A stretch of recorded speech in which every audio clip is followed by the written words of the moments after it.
श्रीकार की जय, श्री राम कृष्ण देव की जय, श्री सद्गुरुदेव भगवान की जय, श्री शंकर भगवान की जय, श्री हनुमान जी महाराज की जय, श्री गोस्वामी तुलसीदास जी महाराज की जय, समस्त ग्राम बस्ती की जय। जय जय सीताराम, जय जय सीताराम, जय जय श्री राधे। जय सीताराम। परिपूर्ण तमाम परमात्मा अकारण करना वरुणालय भक्त वांछित कल्पतरु भगवान श्री सीता राम जी के चरणों में नमन। भगवान शंकर जी,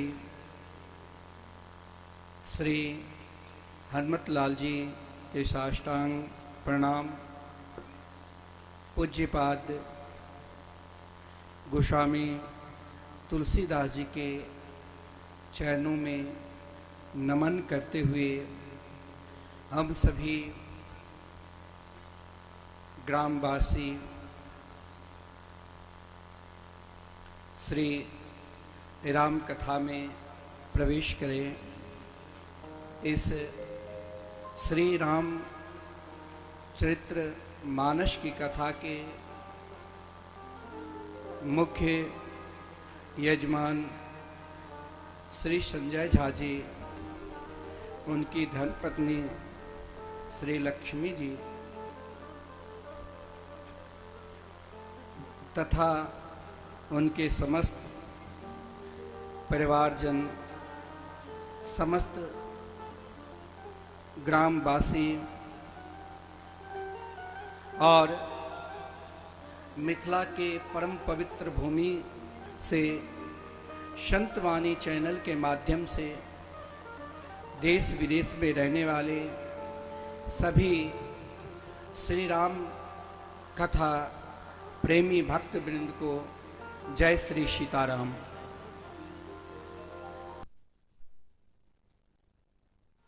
हम सब उन कथा में प्रवेश करने जा रहे हैं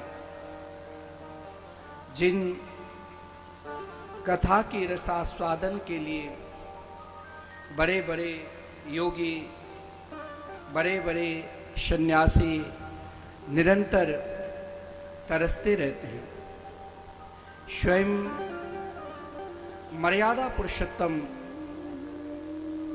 भगवान श्री राघवेंद्र सरकार ने माता सबरी को जब नवधा भक्ति के सुंदर उपदेश दे रहे थे, उस समय भगवान ने दूसरे भक्ति की जो महिमा श्रवण कराई, आप स्वयं ध्यान देना। भगति संतन कर संगा,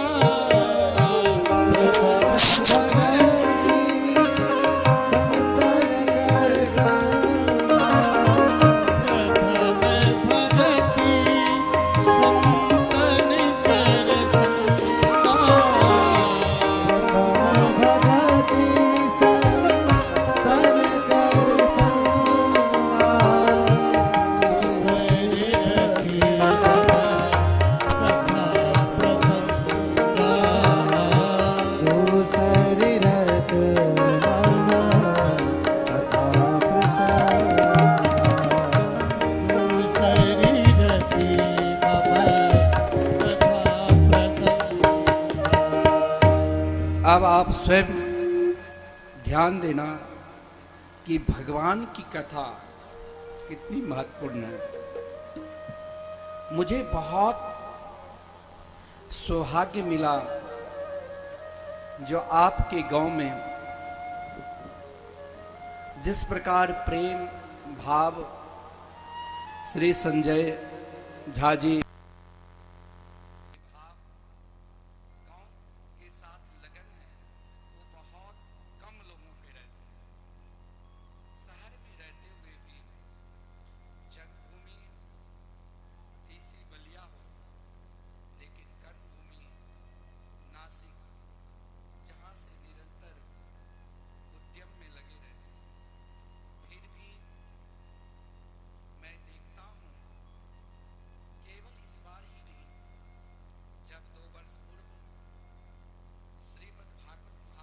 कथा हुई थी, उस समय में भी संपूर्ण ग्रामवासी के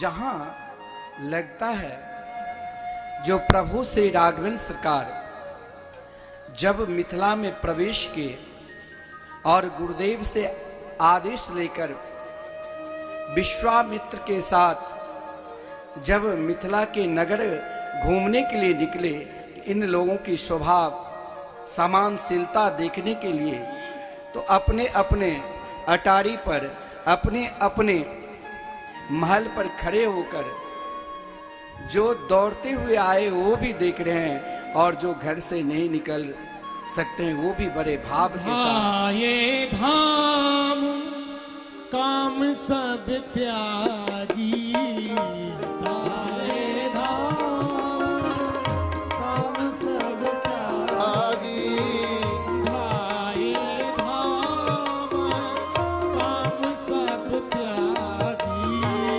धाये धाम काम सब त्यागी, बनहु रंग निधि लूटन लागी, मनहु रंग निधि लूटन लागी, मनहु रंग निधि लूटन लागी, मनहु रंग निधि लूटन लागी, जुवती भवन झरोखन लागी, जुवती भवन झरोखन लागी, जुवती भवन झरोखन लागी, जुवती भवन झरोखन लागी, निरखहि राम रूप अनुरागी, निरखहि राम रूप अनुरागी। आज ये तीसरी बलिया में जो मिथिला के परम पवित्र भूमि पर, जहां श्री कृष्ण कथा के साथ श्री राम कथा संजय जी ने आयोजन किए, तो यहाँ के ग्रामवासी 4 किलोमीटर पिछले साल जब श्रीमद् भागवत महापुराण की कथा हुई तो भयंकर धूप थी। आज क्योंकि जगत जननी माता जानकी जी की ये भूमि है और उनकी भूमि में श्री राम कथा हम श्रवण कर रहे हैं, तो कलश यात्रा में ही कथा का फल मिला। कल जब हम लोग यहाँ प्रवेश किए, लोगों के उत्साह, लोगों के प्रेम, स्वागत के लिए हजारों संख्या में उपस्थित थे।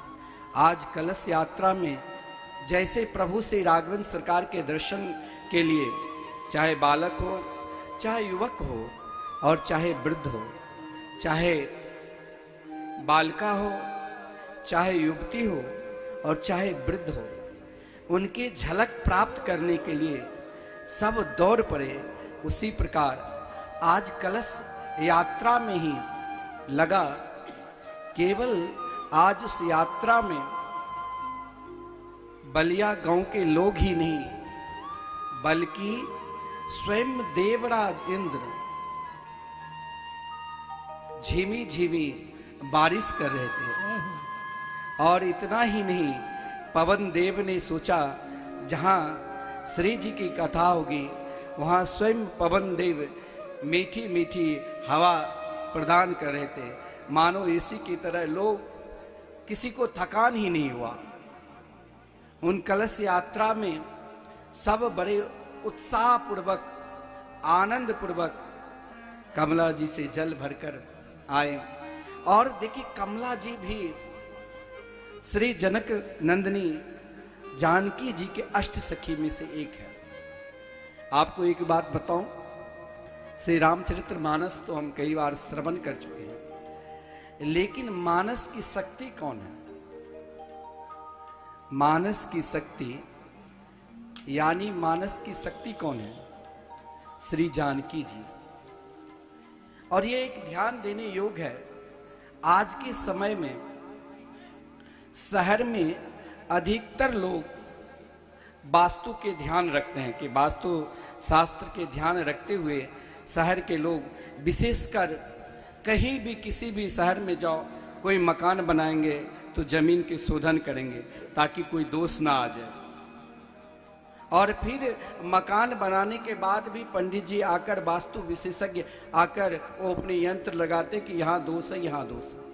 लेकिन आप ध्यान देना, वास्तु दोष से निवारण यदि कहीं भी भारत वर्ष के नहीं विश्व के किसी भी कोने में यदि आपने मकान बनाया और उस मकान में दोष है तो तोड़ने की जरूरत नहीं। क्या करना है, मिथिला से मिट्टी ले जाकर जिस स्थान पर दोष है वहां रख दो। फिर आपको किसी भी वास्तु विशेषज्ञ को बुलाकर दिखाने की जरूरत नहीं और न भ्रम करना। आप कहेंगे कि इस मिथिला की भूमि में क्या विशेषता है। आप जैसे यज्ञ करते हैं, उपनयन संस्कार या कोई विशिष्ट, तो किस दिन मिट्टी लाना चाहिए, किस दिन मंडप बनाना चाहिए। लेकिन अगर देखा जाए तो महाराज किसी भी दिन यह वो भूमि है जिस भूमि पर आप किसी दिन भी, दीना नाम नियमो नास्ति, जिस दिन इच्छा हो मन करे उसी दिन से भगवत कार्य करो। आप कहेंगे कैसे? क्योंकि यह भूमि, मैंने जो कहा वास्तु दोष का निवारण, मकान तोड़ने की जरूरत नहीं, केवल मिथिला की भूमि मिट्टी ले जाकर आप उस जगह पर रख दो। तो क्यों? क्योंकि जब ये मिथिला में 12 वर्ष तक लगातार अकाल पड़ा, ना कहीं बारिश, कहीं जल नहीं मिला, सब दुखी होकर महाराज जनक के पास गए।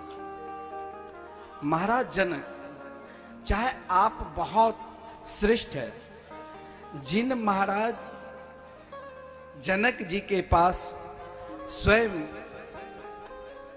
अंतरिक्ष में रहने वाले नव योगेश्वर कवि हरि अंतरिक्ष प्रबुद्ध पिपलायन, जिनके निकट सत्संग करने के लिए आते थे, जिन महाराज जनक के पास बड़े बड़े योगी यति सन्यासी, और कहा जाए तो स्वयं भगवान श्री कृष्ण भी मिथिला भूमि में आकर महाराज जनक के निकट एक क्षण बैठकर सत्संग किया।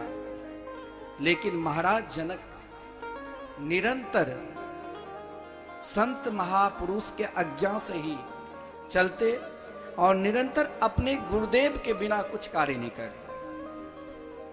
महाराज जनक जी ने देखा प्रजा दुखी है, संपूर्ण भारतवर्ष के ही नहीं, पृथ्वी लोक पर उद्याचल से अस्ताचल तक जितने भी बड़े बड़े योगी यति सन्यासी, सब के सब एक साथ महाराज जनक के दरबार में पहुंचे। मिथिला के लोगों की व्याकुलता को देखकर, उन भयंकर अकाल को देखकर सब घबराकर जब महाराज जनक जी से प्रार्थना की, तो महाराज जनक जी अपने गुरुदेव शतानंद जी के चरणों में प्रणाम किया। शतानंद जी ने ध्यान योग के द्वारा देखा तो कहा बहुत सुंदर समय है। देखिए, महाराज जनक जी के द्वारा मिथिला की भूमि शोध किया है। आप जैसे भूमि को किसी के द्वारा शोध कराते हैं कि कौन से पवित्र है, मिथिला 84 कोस, जैसे ब्रजभूमि वृंदावन में 84 कोस परिक्रमा होती है, वैसे मिथिला में भी 84 कोस की ये मिथिला नगरी है। और जिन नगरी के एक भी ऐसा स्थान नहीं है जो परम पवित्र नहीं है, जहाँ की भूमि परम पवित्र नहीं है। क्योंकि सदानंद जी ने महाराज जनक जी से क्या कहा? सोने की, ओ सोने की जुआठी, सोने के हर परिणत, सोने की जुआठी, सोने के हर परिणत, सोने के नाद हरे।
जी ने महाराज जनक जी से कहा, महाराज एक प्रस्ताव है, सोने के सुंदर एक बढ़िया हल बनाओ और उस सोने के हल में ही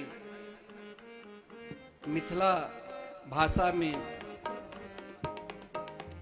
हल के साथ हरीश जो दो बैल के साथ कंधे पर रखते और सोने की ही फाल।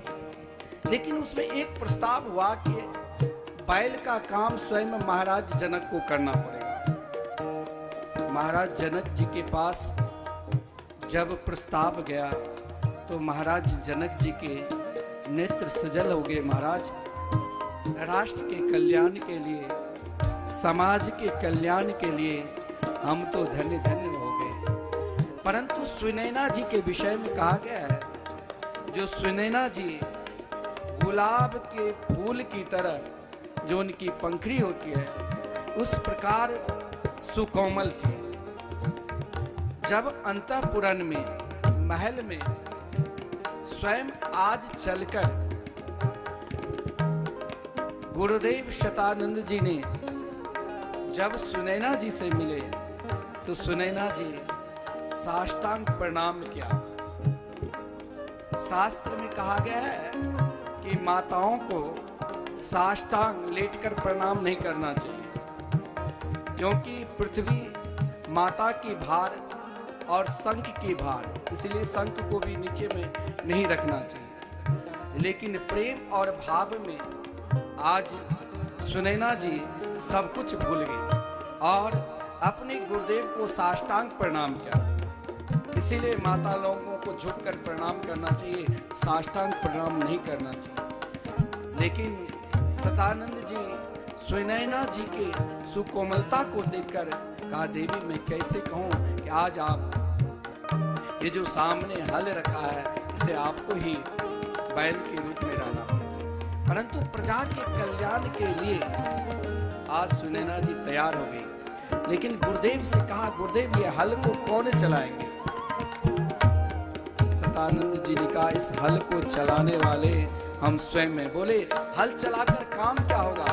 बोले संपूर्ण मिथिला भूमि में भूमि को शोध करने के लिए, मैंने पहले कहा कि ये भूमि एक मिथिला ही भूमि है जहां दो दोष कभी नहीं होते। पहला भूमि दोष यानी वास्तु दोष मिथिला के भूमि में कहीं है ही नहीं, और दूसरा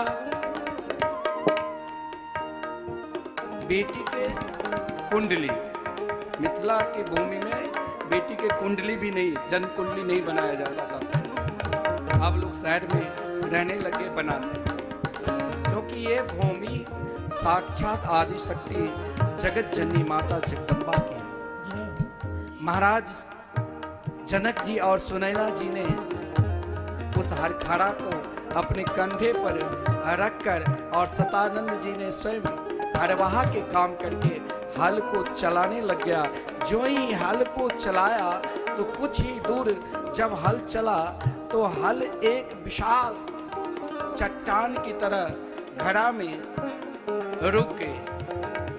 विधिरल धरणी प्रगट सिंहासन, विधिरल धरणी प्रगट सिंहासन, कोटि हुतासन धुति बनते,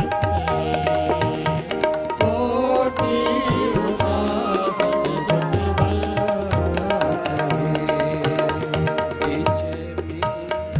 आरती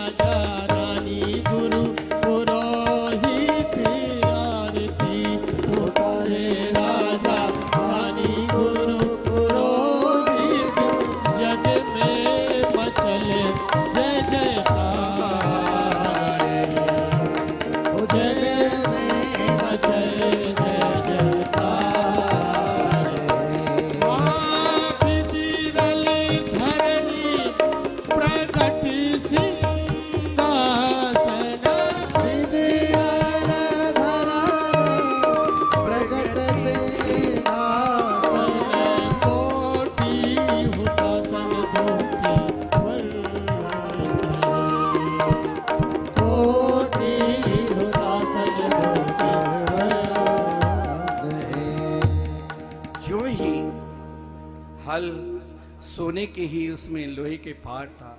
जो ही एक विशाल चट्टान की तरह घट में टकराया, माता सुनैना और महाराज जनक जी ने बहुत प्रयास किया, टस मस नहीं हुआ। सतानंद जी ने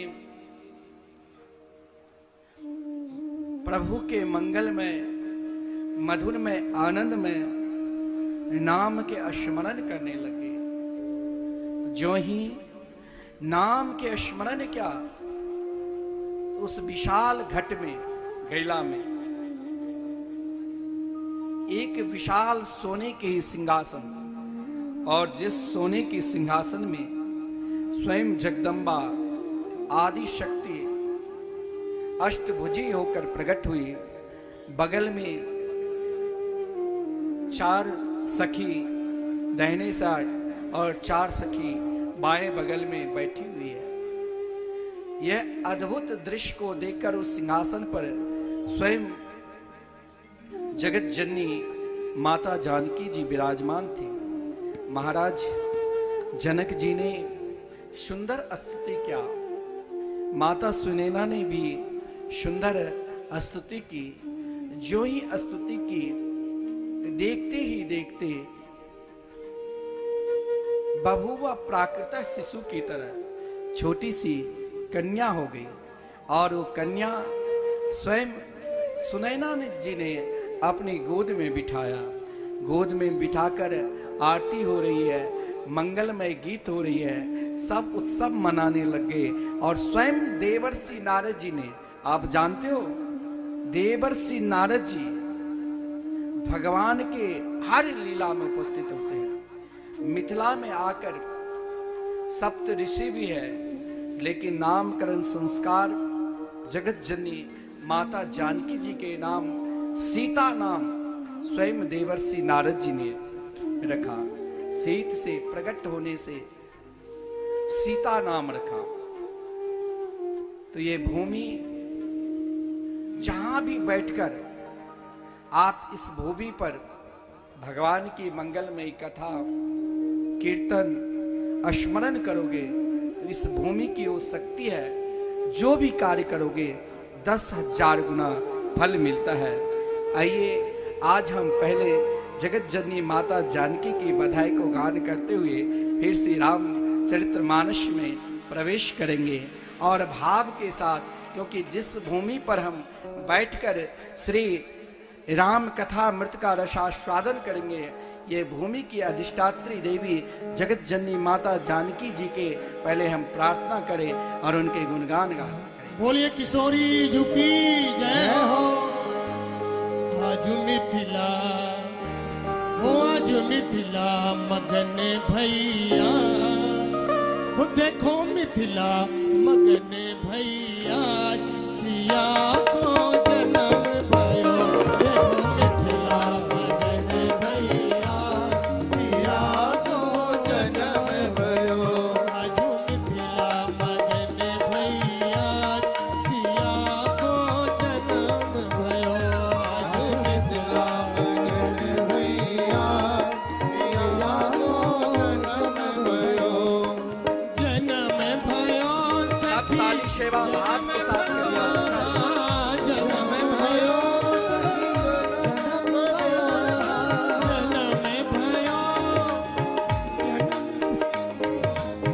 जन्म भयो, जन्म भयो, सुनन के हर से आकार, सिया को जन्म भयो। सुनैना के हर से आकार, सिया को जन्म भयो।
राम की जय। श्री जनक जी महाराज की जय। ये मिथिला भूमि, जिस भूमि में कण कण में शक्ति विराजमान है, जिस भूमि के रज प्राप्त करने के लिए बड़े बड़े योगी यति सन्यासी मिथिला में सूक्ष्म रूप से कहीं न कहीं वास कर रहे हैं, जिस भूमि में गांव गांव में मठ मंदिर में अनेकानेक साधु संत महंत श्री सीताराम सरकार की आराधना कर रहे हैं। यह मिथिला भूमि वो भूमि है जहां पर लेस मात्र भी, रति मात्र भी अभिमान की प्रवेश नहीं है। बोले यदि अभिमान लेकर इस भूमि पर हम हैं तो फिर श्री जी की कृपा होना नितांत असंभव है। यहां तो एक ही अभिमान, यहां जीव एक अभिमान रखकर अगर हम वास करेंगे कि हम प्रभु के सेवक हैं, हम राम की सेवक हैं, इस भाव से यदि इस भूमि पर हम निवास करेंगे तो श्री राम कथा क्या है, जिन कथा की गान स्वयं राघवेंद्र सरकार ने, जो माता सबरी 10,000 वर्ष तक यानी 10 वर्ष तक त्रेता में केवल अपने प्रभु की प्रतीक्षा कर रही थी, उन प्रतीक्षा के फल स्वरूप राघवेंद्र सरकार ने वही कहा, अगर आज हम ये झूठे बैर भी खा रहे हैं तो ये मतंग ऋषि की प्रेरणा से, क्योंकि मतंग ऋषि ने कहा बेटी कहीं जाने की जरूरत नहीं, जहां पर हो, जिस जगह पर हो, वहीं पर मेरे प्रभु श्री राम की मंगलमयी कथा की गुणगान करना, और यही कथा को गुणगान करते करते, यही कथा को सुनते सुनते एक दिन मेरे राम तुम्हारे सामने आ जाएंगे। इसीलिए प्रभु श्री राघवेंद्र सरकार ने दूसर भक्ति के भाव जो कहा, वो अपनी कथा की विशेषता बताई। देखिए, वैसे तो श्री राम चरित्र अनेकानेक है, एक दो नहीं है, करोड़ों कहे तो, परंतु श्री राम चरित्र है परंतु मानस नहीं है। श्री राम चरित्र मानस तो आदरणीय बाबा तुलसीदास जी ने मानस को जीवन में हमें स्वयं अपने आप को, जब तक हम मानस में डूब नहीं जाएंगे तब तक श्री राम चरित्र मानस की कथा क्या है महाराज, वो समझने के लिए सर्वप्रथम हमें अपने मानस में डूबना है। मानस जानते हो, मानस किसे कहते हैं? मानस यानी मन। इस मन को आप जहां ले जाओगे, मन को आप भागवत के पंडाल में बैठे हो, श्री रामचरित्र मानस की कथा श्रवण कर रहे हो, मन कहीं चला गया तो फिर कथा में आप क्या श्रवण करोगे वो भी हृदय में नहीं उठेगा, क्योंकि ये मन ही तो है। मन आपको निरंतर उल्टा सीधा सिखाएंगे।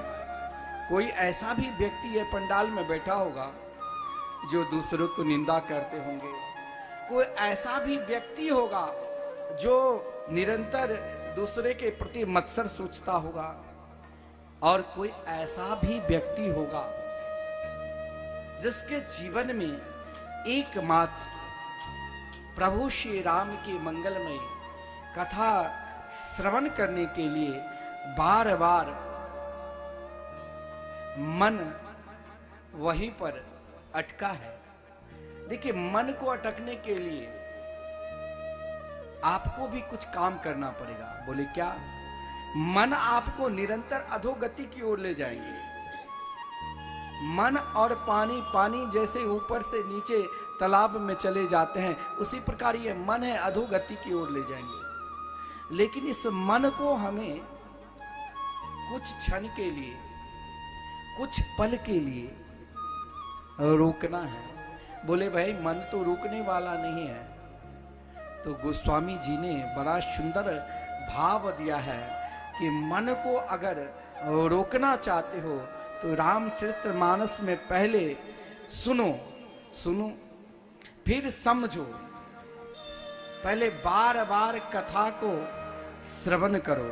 सुनी सुनी समुझई जन मुदित मन, मच्यहि अति अनुराग, लहहि चार फल अछत तनु, साधु समाज प्रयाग। बहुत सरल भाषा में, बहुत सुगम भाषा में आपको यहां तक कौन लाए? इस भाग श्री रामचरितमानस की कथा में आप श्री राम कथा अमृत के रसास्वादन कर रहे हैं। इस पंडाल में कौन लाए हैं? किसके प्रेरणा से? संजय जी ने, संपूर्ण गांववासी। ये कम लोगों के हृदय में भाव जगता है कि संपूर्ण गांव के लिए कथा है। एक संतान ऐसे होती है जो अपने माता पिता को आजकल वृद्धा आश्रम के नाम पर ही सब चंदा मांगने लगे।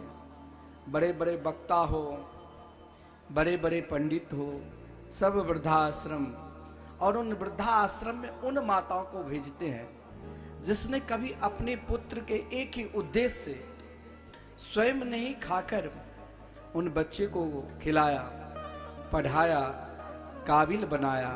कोई व्यापारी बने तो कोई पढ़ लिख कर ऑफिसर, लेकिन उसके मन में राम नहीं बैठा है तो अपनी माँ, अपने पिता को कहाँ बैठा देते हैं?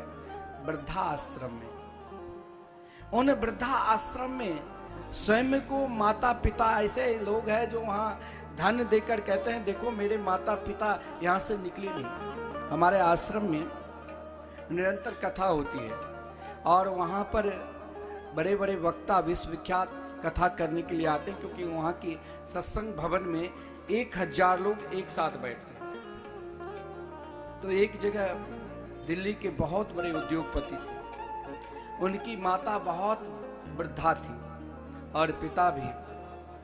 उसने हमारे आश्रम की जो व्यवस्थापक प्रबंधक है उससे कहा कि मुझे व्यास जी से मिलना है। उसने दिखा दिया, जाओ पहले वाले रूम में ही वो बैठा है। वो दोनों गए, कहा कि महाराज ये मेरी माता है, इसे आप अपने आश्रम में रखो। बोले देखो यहाँ स्थायी रहेगा तो 10 लाख लगेगा। उसने तुरंत 10 लाख दे दिया कि आप मेरी माँ को ध्यान देते रहना। फिर वो बाहर गए, उनकी पत्नी आकर बोली कि ये 5 लाख मेरे तरफ से रख लो, लेकिन इसे कभी बाहर नहीं आने देना। जब ये मर जाए तब ही सूचना देना, इच्छा होगी तो मैं आऊंगी, नहीं तो नहीं।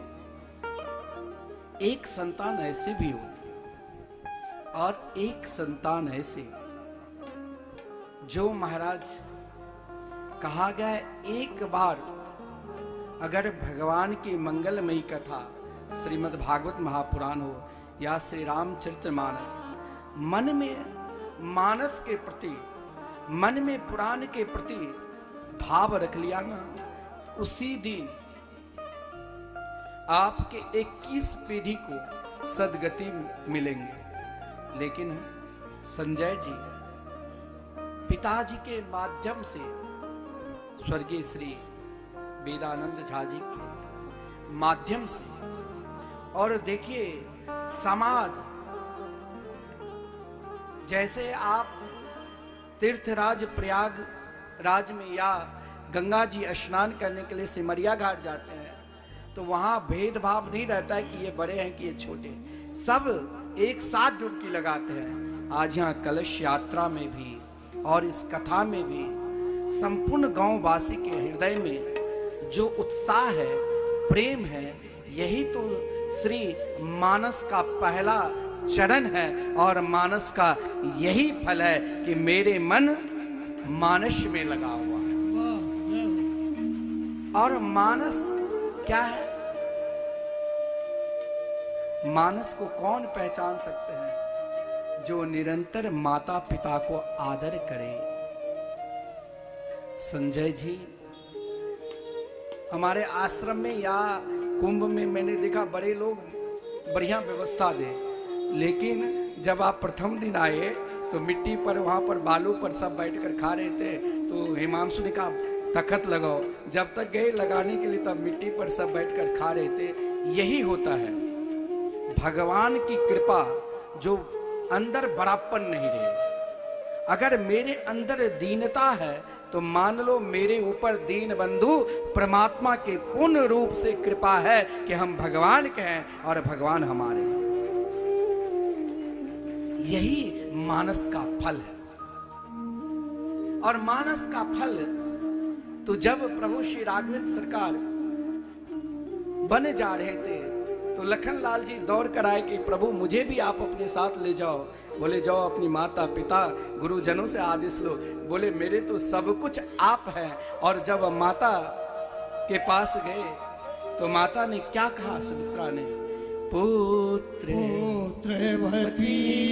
जुवती जग सोई, पुत्रवती जुवती जग सोई, पुत्रवती जुवती जग सोई, पुत्रवती जुवती जग सोई,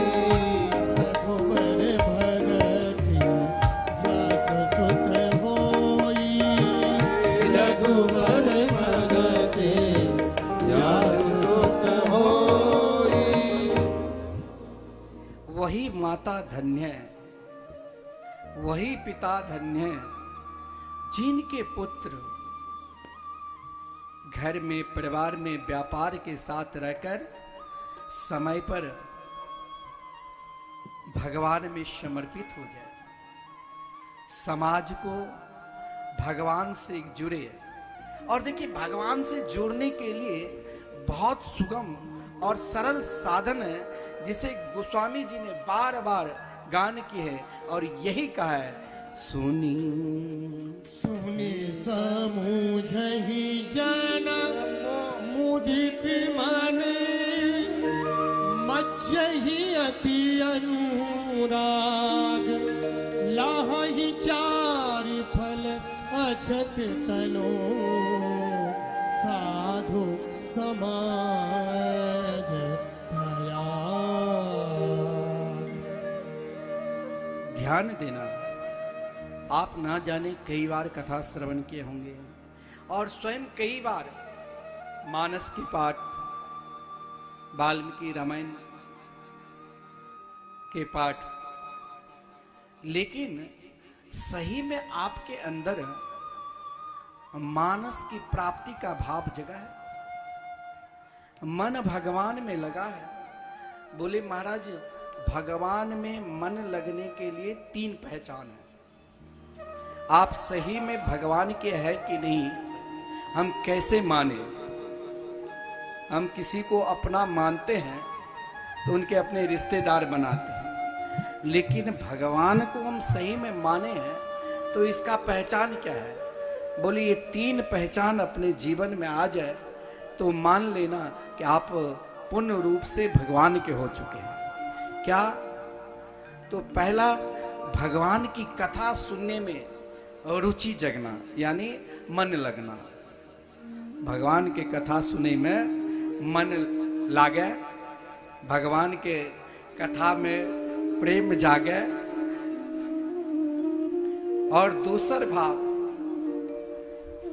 भगवान के कीर्तन में भाव के साथ वृंदावन से कई गायक आए, जब कीर्तन गावे तो भाव से साथ उस कीर्तन में खो जाओ। कीर्तन में खोना क्या है? चैतन्य महाप्रभु जब हरे कृष्ण कृष्ण कृष्ण हरे हरे, हरे राम राम राम हरे हरे, जब भक्तों के साथ कीर्तन करते थे तो उस कीर्तन में ऐसे खो जाते थे कि देह की सुधि भूल जाते थे। और देह की सुधि भूलने से वहां भगवान सामने खड़े हो जाते हैं तो वहां तीन गति सामने आ जाती है। वो तीन गति क्या है? तो एकाएक शरीर में रोमांच हो जाना, अपने आप आंख से अश्रुपात होने लग जाना, और कभी नाचना और कभी रोना, यह भाव उत्पन्न महाप्रभु के हृदय में हो जाते। तो यही कीर्तन का फल है और यही भाव मीराबाई के अंदर भी हो जाते। मेरे तो गिरधर गोपाल दूसरों न कोई। और तीसरा भाव स्मरण। ये तीनों भाव की जागृत होने लग जाए तो मान लेना आदरणीय गोस्वामी जी ने जिस भाव से मानस में डूबने के लिए कहा, यहां पर गोस्वामी जी ने कहा इसमें मेरा भाव नहीं है। यहां ये भाव किसी ने कहा गोस्वामी जी आप इतने बड़े अनेकानेक विद्वान, अनेकानेक योगी यति सन्यासी ने राम चरित्र की रचना की, लेकिन आपने तो रामचरित मानस की रचना की, आपको बार बार मैं प्रणाम करता हूं। तो गोस्वामी तुलसीदास जी ने कहा ये बड़प्पन मेरे नहीं, ये बड़प्पन तो भगवान शंकर जी ने, भगवान शिव ने जिस मानस को मनन करते करते करते करते गाते गाते अपने हृदयाकाश में मन में विराजमान कर निरंतर रखते थे। रचि महेश, हाँ रचि महेश निज मानस राखा। रचि महेश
गोस्वामी जी ने कहा इसमें मेरा बड़प्पन नहीं है, यही संत का पहचान है।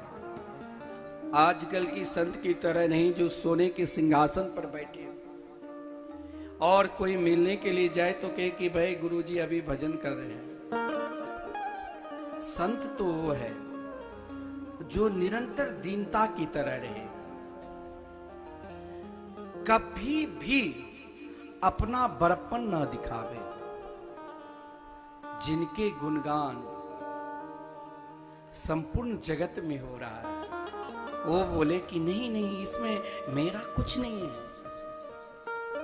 महाराज मैंने तो चौथे पीढ़ी में अपने गुरुदेव के द्वारा श्री नर हरिदास जी के द्वारा मैंने प्राप्त किया, इसमें मेरा कुछ नहीं है। और गुरुदेव के द्वारा जो मेरे पात्र, अगर बारिश हो रही है तो सामने महाराज किसी को बहुत बड़ा पात्र है, बर्तन है, उस बर्तन में जल एकत्रित कर लिया, और किसी को छोटा पात्र तो छोटा पात्र में। बोले मैंने अपने छोटे पात्र में इस मानस को अपने हृदय में बैठाकर, और जो मेरे भाव में निकला और भाव का जो अनुभव हुआ, उसमें मैंने भाव का यही अनुभव लिया कि तब तक सुनो जब तक प्रभु मिल ना जाए।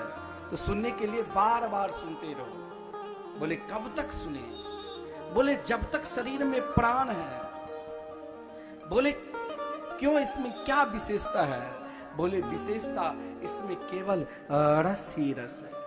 देखिए आम के वृक्ष है तो उस वृक्ष में फल यदि मधुर है, मधुरता फल खाने से पूर्व उसमें गांठ भी है, छिलका है, लेकिन भगवान की कथा जो ये मानस है, इसमें फल एव रसम रस एव फलम। वाल्मीकि रामायण में इसका भाव बहुत सुंदर दिया कि इसमें केवल रस ही रस है, इसमें केवल प्रेम ही प्रेम है। बोले इस प्रेम को प्राप्त करने के लिए प्रेम भी दो प्रकार की होता है। एक बनावटी प्रेम, सामने मिल गए तो महाराज आप बहुत दिन के बाद मिले, धन्य है, आज हम धन्य हो गए आपसे मिलकर, आप बहुत दिन के बाद देखकर, और कुछ दूर गए गाली देना प्रारंभ। महाराज अपने आप को देखते ही देखते इतने बड़े हो गए, अपने आप को बड़ेपन दिखा रहा है। ये प्रेम नहीं है, ये कपट है। प्रेम को पहचानने के लिए मानस ने कहा डूबो। प्रभु बोले किस में डूबे?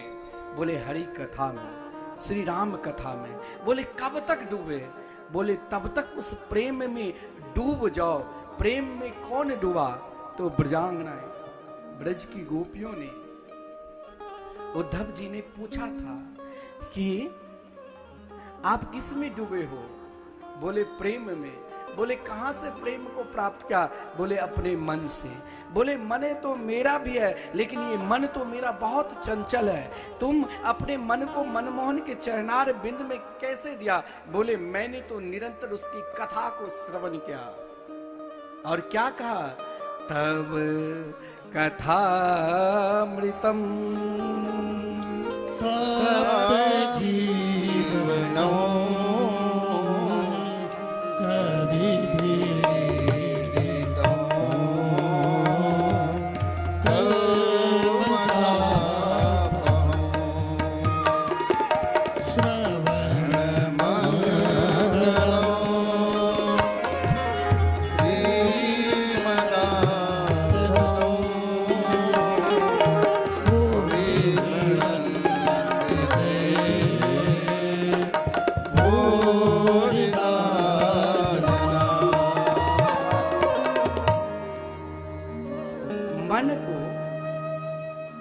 परमात्मा में डुबाना है तो एक बात सहारा है, उनकी कथा। तब कथामृतम। यहाँ गोस्वामी तुलसीदास जी ने भी यही कहा, इस मानस में डूबने के लिए, इस प्रेम को प्राप्त करने के लिए पहले बार बार गान करो। कोई जरूरी नहीं है जो हम एक बार ही, हम प्रथम बार, वैसे हम श्रीमद् भागवत महापुराण की कथा करते हैं, लेकिन संजय जी ने हिमांशु जी से कहा कि महाराज जी आप करोगे? मैंने कहा भगवान की चरित्र है, और वो भी श्री रामचरित्र मानस। जब हम व्याकरण पढ़ रहे थे तो गुरुदेव ने कहा कि देखो पहले मानस को खूब पढ़ लो, नित्य पाठ कर लो, उसके बाद भागवत में प्रवेश करना। तो मैंने मानस को बार बार मनन किया, फिर बीच में छोड़ दिए, लेकिन एक बार मन में बैठा लो तो फिर वो दूर नहीं होते। बार बार चिंतन करने से, चिंतन वहां तक करो जब तक स्वयं सुनते सुनते इतना सुनो जो सुनकर समझो। समझना कोई जरूरी ये नहीं है कि संपूर्ण कथा हम समझ लें। समझना यही है कि मेरे हृदय में ये समझ होने लग जाए कि हमें अपने आप से चलते फिरते सोते जागते एक ही शब्द निकले, क्या? जय श्री राम। नहीं गान करते जय श्री राम। ये राम सब निकलने लग जाए तो मान लो मैंने मानस को अब समझ लिया। और जब समझने लग जाओगे ना तो फिर बहुत लोग कहते हैं सारी सुख सुविधा रहने के बाद भी बेचैन रहते हैं, चैन चाहिए, उसके लिए अनेक जगह घूमने के लिए चले जाते हैं, भिन्न भिन्न प्रकार के गीत सुनते रहते हैं, भिन्न भिन्न प्रकार के खाना खाने लग जाते हैं। लेकिन जब आप मानस को मानस बनाकर रखोगे तो क्या होगा? फिर मानस आपको क्या करने लग जाएंगे? फिर मानस आपको जगत की चर्चा से बिल्कुल दूर कराकर एकमात्र जगदीश की चर्चा में ला देंगे। ये कब? इसका परिणाम क्या है? तो मुदित मना, हर स्थिति में, हर परिस्थिति में, चाहे आप कहीं भी रहो, विषम से विषम परिस्थिति आ जाए फिर भी मुस्कुराते रहो।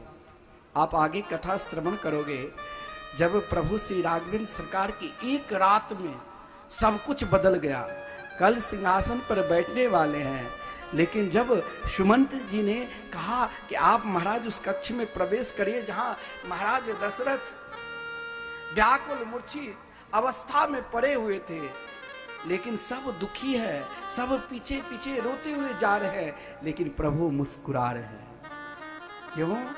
क्योंकि वहां माता केकई को भगवान ने कोई कुछ ऐसा अपशब्द भी नहीं कहा। माता केकई को जननी कहा। पहले कहा माता ऐसी क्या बात है जो आज पिता इस प्रकार दुखी है, और फिर प्रभु ने कहा आप तो मेरी जननी हैं। जननी कौन होते जानते हो? जननी जिसने जन्म दिया, जिसने जन्म दिया उसे जननी कहा गया है। और भगवान ने उस विषम परिस्थिति में एक प्रभु को कल सिंहासन पर बैठने वाले आज जंगल भेज रहे हैं, उसे जननी क्यों कहा? भगवान ने कहा कि लगता है मानस को मेरी माँ केकई ने हृदय पटल पर बैठा लिया। और जब इस मानस को हृदय पटल पर बैठा लिया तो यहाँ राम को और बरपर मिलेंगे। अभी तो केवल माता केकई ने मुझे जन्म देकर राम बनाया, लेकिन माता केकई ने मुझे जंगल भेजकर मर्यादा पुरुषोत्तम श्री राम बना दिया। तो ये कब? जब बार बार मानस को सुनोगे, फिर बार बार समझोगे, और फिर बार बार समझकर जन मुदित मन, उसमें बार बार मनन करोगे। और मनन करने के बाद क्या मिलेगा? जैसे आप स्नान करते हो ना, स्नान करने से क्या फल मिलता है? लगता है कि महाराज पवित्रता आ गई। तो ज्यों ही मनन करेंगे तो अंदर जो मैल बैठा हुआ ना, गंदगी, क्या कौन सी गंदगी? काम, क्रोध, लोभ, मोह, मत्सर, ईर्षा, ये जो गंदगी बैठी हुई है, इस गंदगी को निकालने की क्षमता एकमात्र श्री राम कथा में है। जिस राम कथा को बार बार मनन करने से मन की मैल, बाहरी मैल अनेक प्रकार की बाजार की साबुन से दूर करते हैं, लेकिन मन की मैल एक बार वो दुर्गंध अंदर बैठ गया ना तो ना जाने कहां से कहां पतन करा देते हैं। लेकिन मानस तो वो है जो संपूर्ण मन की मैल को दूर कर कर प्रभु के चरणार बिंद में समर्पित कर देते हैं। और प्रभु के चरणार बिंद में केवल समर्पित ही नहीं करेंगे, क्या करेंगे? तो समर्पित करने के बाद जब आप समर्पित हो जाते हैं, आप किसी से बहुत प्रेम करते हो, लेकिन प्रेम करने का फल क्या होता है? आज जैसे बहुत लोग बट वृक्ष के सौभाग्यवती माता पूजा करती है। क्यों पूजा करती है? किस लिए करती है? इसलिए जो हम अखंड सौभाग्यवती बने रहे, तब फिर तो कोई विधवा बनेगी ही नहीं। बट वृक्ष, वृक्ष, बहुत लोग कहते हैं महाराज सावित्री ने, उनके पति सत्यवान मर गए थे, उसे पुनः यमलोक से धर्मराज को देना पड़ा, लेकिन किस लिए? बट वृक्ष। तीर्थराज प्रयागराज आप जब जाओगे, आगे की कथा में होगी, तो बट वृक्ष है। वहां आपके पंडा लोग समझाएंगे कि देखो ये वृक्ष जो है ना, ये सतयुग, त्रेता, द्वापर, कलयुग में कभी नष्ट नहीं हुआ, क्योंकि यहाँ पर स्वयं बाल प्रभु भगवान ने मार्कंडेय ऋषि को अपने संपूर्ण माया को दर्शन करा के अंतिम में मायापति एक दोना में विराजमान होकर दिखाया। बट वृक्ष यानी ये अक्षय बट है। संसार में संपूर्ण पृथ्वी के जब लय होते, सब वृक्ष लय हो जाते हैं, लेकिन बट वृक्ष का नहीं। बट वृक्ष यानी एक सत्य की प्रतीक है। आज पति पत्नी में सत्य पर हम चल रहे हैं, तो महाराज यही अटल सौभाग्य के प्रतीक है। यदि हम दो हैं और एक ही मार्ग पर चल रहे हैं, तो कभी ये विवाद होगा ही नहीं।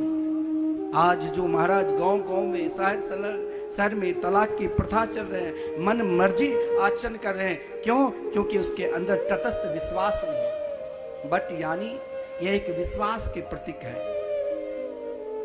इस अपने जीवन को निरंतर हम विश्वास में आगे बढ़ाएंगे तो संबंध कभी दूषित नहीं होगा। वो संबंध निरंतर इतना आगे बढ़ता रहेगा, इतना आगे, जो एक दिन श्री राघवेंद्र सरकार के चरणारविंद में समर्पित कर देंगे। जब संबंध है तो विश्वास निरंतर समर्पित अपने आप जागृत रहेगा। और यही समर्पित भाव को लेकर गोस्वामी जी ने श्री रामचरितमानस में 7 कांड है। जिस 7 कांड में महाराज एक एक कांड विलक्षण है, चाहे श्री बाल कांड हो, चाहे श्री अयोध्या कांड हो, चाहे अरण्य कांड हो, चाहे किष्किंधा कांड हो, चाहे सुंदर कांड हो, चाहे लंका कांड हो, चाहे उत्तर कांड हो। जैसे 7 रंग होता है, वैसे यहाँ पर 7 कांड है। और यह भी ध्यान देना, हर व्यक्ति को यही सप्ताह के 7 दिन के अंदर ही मरना पड़ेगा। परंतु प्रभु ने इतना सुंदर, जैसे कोई डूब रहा है ये संसार रूपी समुद्र में, तो लेकिन डूबने के लिए जैसे जहाज आते हैं ना, तो उसके रुकने के लिए घाट बना रहता है कि यहीं पर जहाज रुकेगा। अगर इस संसार रूपी समुद्र से बचना है, तो हमें जो 4 घाट के वर्णन गोस्वामी जी ने किए हैं, जो प्रथम घाट जो है शरणागति घाट। जब तक परमात्मा की शरणागति को स्वीकार नहीं करोगे, तब तक पहुंचोगे नहीं। इसीलिए हमें उन 4 घाट में पहुंचने के लिए पुकारना है। क्या? जय जय राम कथा की गुणगान करना है। उन 4 घाट में ज्ञान घाट, कर्मकांड घाट, शरणागति घाट, ज्ञान घाट, कर्मकांड घाट और भक्ति घाट में पहुंचने के लिए एकमात्र श्री राम कथा है।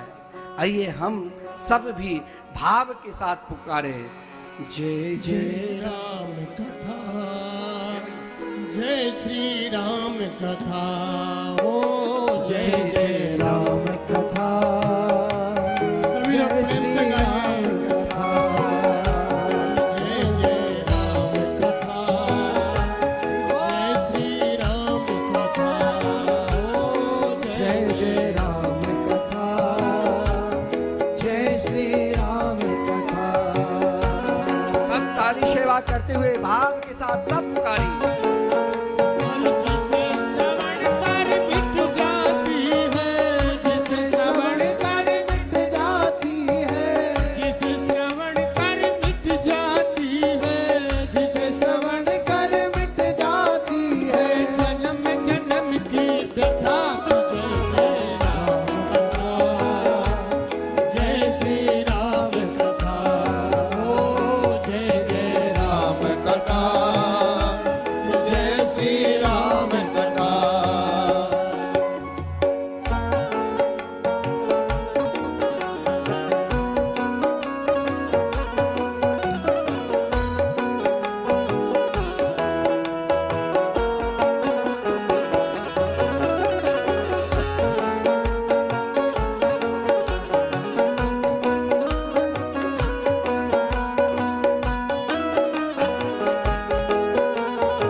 जोर से जय श्री राम।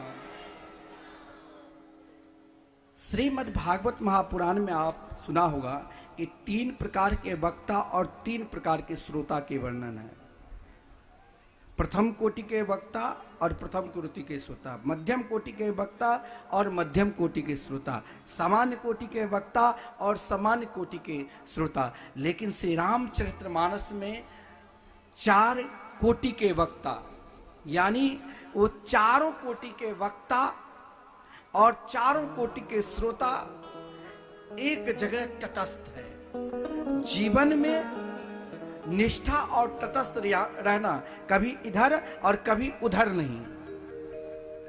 एक निष्ठ रहोगे तो परमात्मा को पाओगे। गोस्वामी तुलसीदास जी ने एक निष्ठ ले लिया, शरणागति निष्ठ। शरणागति यानी जीवन को प्रभु के शरणागति में रखना है। अब शरणागति स्वीकार आपको भी क्या शरणागति, यानी जब 2 प्रकार की शरणागति होती है। एक शरणागति आप सदगुरु के द्वारा दीक्षा लेते हैं। दूसरा शरणागति सदगुरु ने कह दिया, अरे आपने जिस दिन श्री राम कृष्ण के नाम जिनके माध्यम से प्रेरणा मिलकर आप उच्चारण करने लग गए, चाहे वो छोटा सा बालक भी क्यों ना हो, वो भी आपके शरणागति गुरु है। शरणागति कथा जब गोस्वामी तुलसीदास जी ने गान की तो कहा, काशी में, जहां महाराज महान से महान पापी भी यदि काशी नगरी में अपने शरीर को त्यागे तो वो भी मुक्ति को प्राप्त करते हैं। ऐसे महाराज उस काशी में गोस्वामी तुलसीदास जी ने कहा शरणागति स्वीकार किए, तो शिव के सानिध्य में। और महाराज प्रथम सहारा लिया शरणागति को, तो मानस रूपी जो घाट है वो कहाँ है, काशी में। परंतु यहां पर शरणागति किसको दे, तो गंगा जी को ही श्रोता बनाकर, क्योंकि गंगा जी निरंतर, गंगा की धारा, जिस दिन गंगा के बूंद हमें नहीं मिलेंगे उस दिन ये पृथ्वी अपने आप लय हो जाएंगे। तो निरंतर एक बार हमें प्रभु के शरणागति होने की जरूरत है। अगर हमने भाव के साथ मन से या बेमन से यदि शरणागति को स्वीकार कर लिया तो गंगा की तरह गोस्वामी जी ने स्वयं गंगा जी को श्रोता बनाकर कथा श्रवण कराए, और उस श्रवण यानी गंगा की तरह उस ज्ञान को शरणागति घाट पर बनाकर, और जब शरणागति स्वीकार कर लिया तो दूसरा भाव, एक बार परमात्मा के चरणारविंद में शरणागति भाव है, तो दूसरा भाव जो है, जिस भाव को स्वयं याज्ञवल्क्य ऋषि ने कहां पर गाए, किससे सुनाए, जिसे कहते हैं कर्मकांड घाट।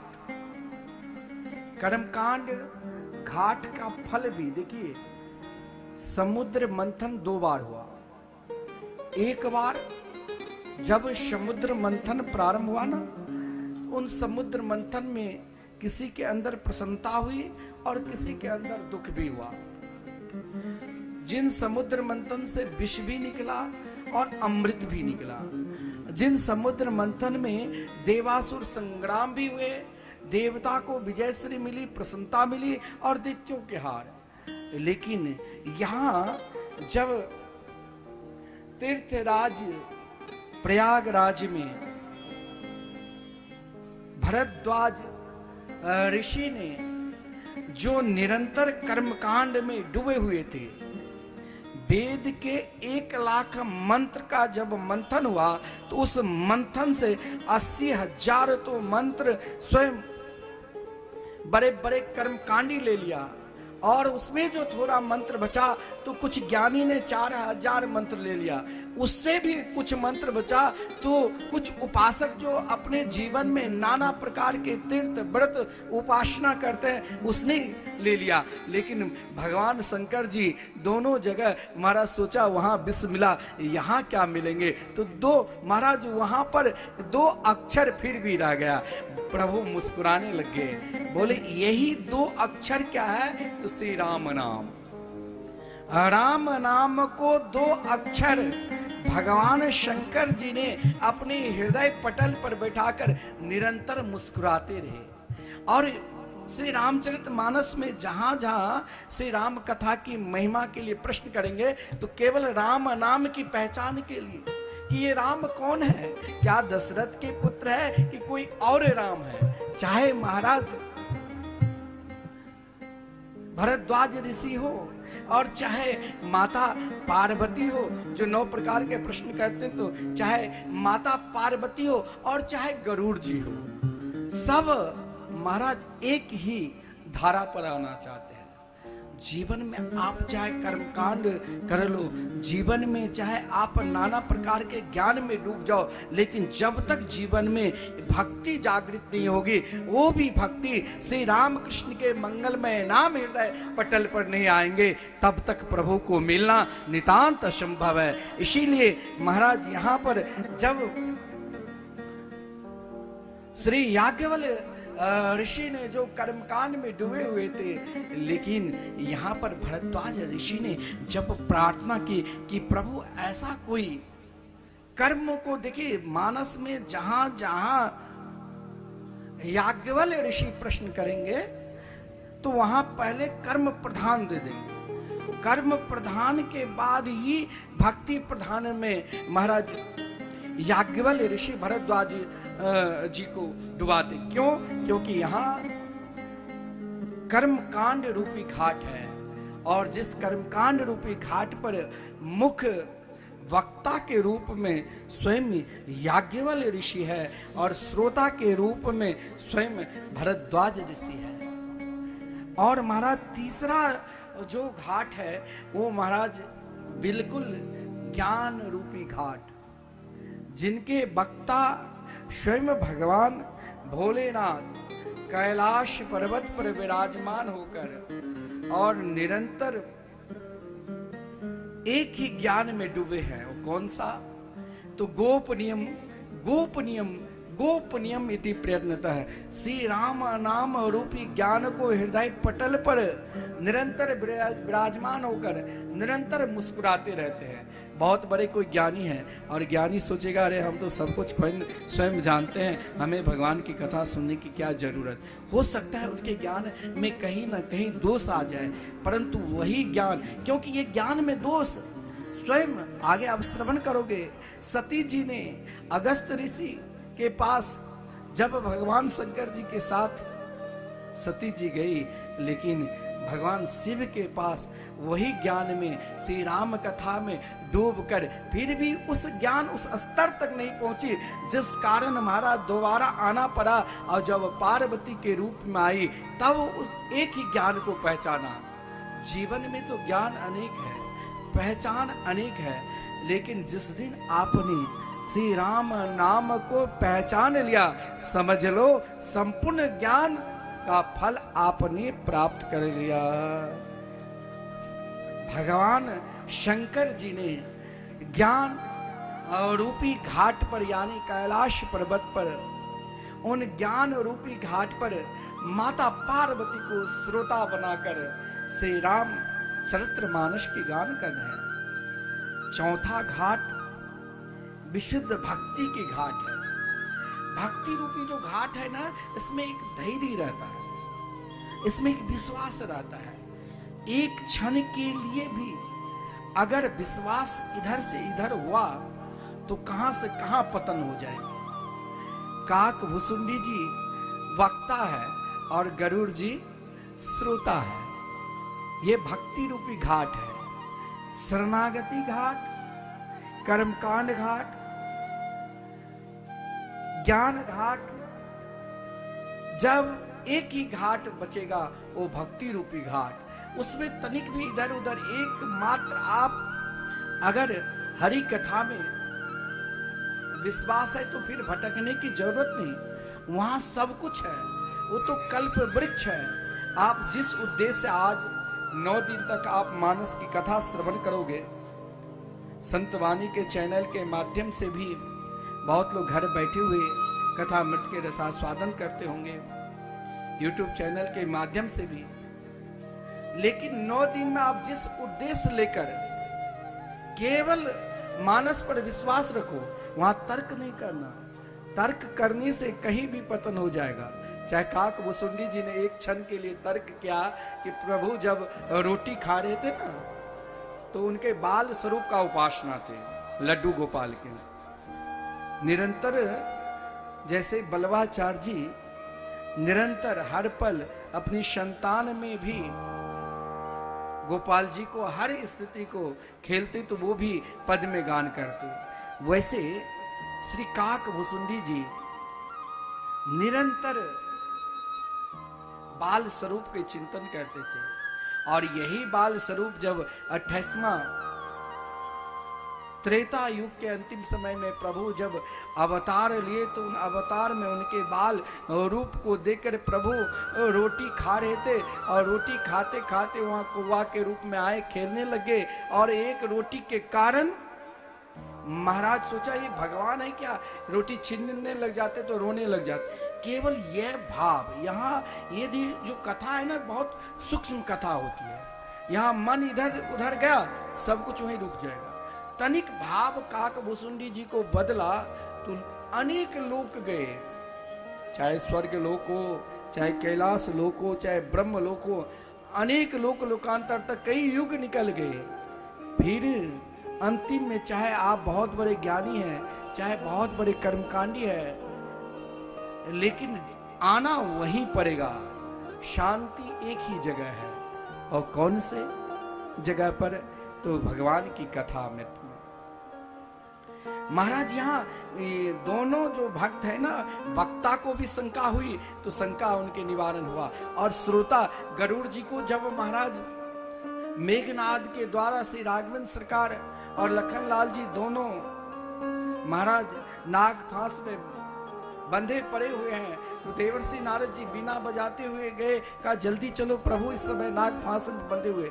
एक क्षण के लिए तर्क किया ना, तो उनको भी कहां से कहां पतन हुए, और यही पतन के कारण अपनी निष्ठा को स्वयं काक भुसुंडी के पास जाकर बोले, मैंने भी तो राम को नहीं पहचाना, ये तो वही साक्षात परब्रह्म परमात्मा है। प्रभु को पहचानना है तो हमें भी वहां डूबना होगा, उस ओर जाना होगा, उस ओर निरंतर मंथन करना होगा। क्योंकि यह मंथन तभी होगा क्योंकि जब गोस्वामी जी ने मंगलाचरण 7 श्लोक में जो गान किए हैं, वो बड़ा विलक्षण किए हैं।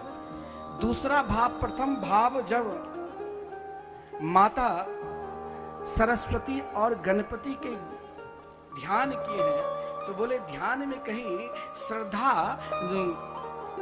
कम ना हो जाए। देखिए एक श्रद्धा भी, आप लोगों की श्रद्धा है, लगता है कि अरे ये तो अपना गांव में कथा हो रही है, इस कथा का आयोजन बहुत लोग सार्वजनिक करते तब भी नहीं। यहाँ संजय जी ने सभी को अपना बना दिया कि तो अपनी कथा है। और जब यह भाव हो जाता है तो उस भाव में सर्वप्रथम एक श्रद्धा बहुत जरूरी है। तो इसीलिए गोस्वामी जी ने जब शंकर जी और माता पार्वती के ध्यान किया, तो श्रद्धा और विश्वास के साथ ही ध्यान किया। भवानी श्रद्धा और विश्वास के साथ लेकर ही ध्यान क्या। भवानी शंकरो वंदे श्रद्धा विश्वास रूपिणं याभ्यां विना न पश्यन्ति सिद्धाः स्वान्तस्मीश्वरम्। महाराज सब कुछ श्रद्धा में ही है। अगर श्रद्धा है तब ही कथा में रुचि होगी। श्रद्धा के पास ही विश्वास जगता है, और विश्वास के प्रतीक ही विश्वास दिलाने के लिए ज्ञान की जरूरत है, और विश्वास दिलाने के लिए दृढ़ता की जरूरत है। इसीलिए पहले और ज्ञान और दृढ़ता समदिग्धो ही हतो मंत्र। जिस मंत्र में दृढ़ता और विश्वास नहीं है वो मंत्र का कोई फल नहीं। इसीलिए दृढ़ता के प्रतीक गणेश जी है और ज्ञान के प्रतीक सरस्वती जी है। तो प्रथम भाव में गणपति और सरस्वती जी का ध्यान क्या है, फिर शंकर जी और पार्वती जो श्रद्धा के प्रतीक है उनका भाव क्या है, और फिर गोस्वामी जी ने एक भाव, क्योंकि अगर गोस्वामी जी बने, इस भाव में माता पार्वती और भगवान शंकर जी के बहुत रोल है। आपको श्रवण कराएंगे तो यहाँ पर गुरु रूप में भी माता पार्वती और शंकर जी के वंदना की हैं, और चौथे वंदना स्वयं उन स्वरूप को वंदना की हैं जिन स्वरूप के फलस्वरूप गोस्वामी जी को आभास हुआ था कि मैं कोई और नहीं, मैं तो ऋषि वाल्मीकि हूँ। तो पहले वाल्मीकि जी के चरणों में वंदना किया है। बोले वाल्मीकि को भी तुलसी बनाने की शक्ति हनुमत लाल जी में है, तो हनुमत लाल जी के भी वंदना किए हैं। और महाराज इनके वंदना के बाद छठे भाव जो वंदना किए हैं वो जगत जननी माता जानकी जी की।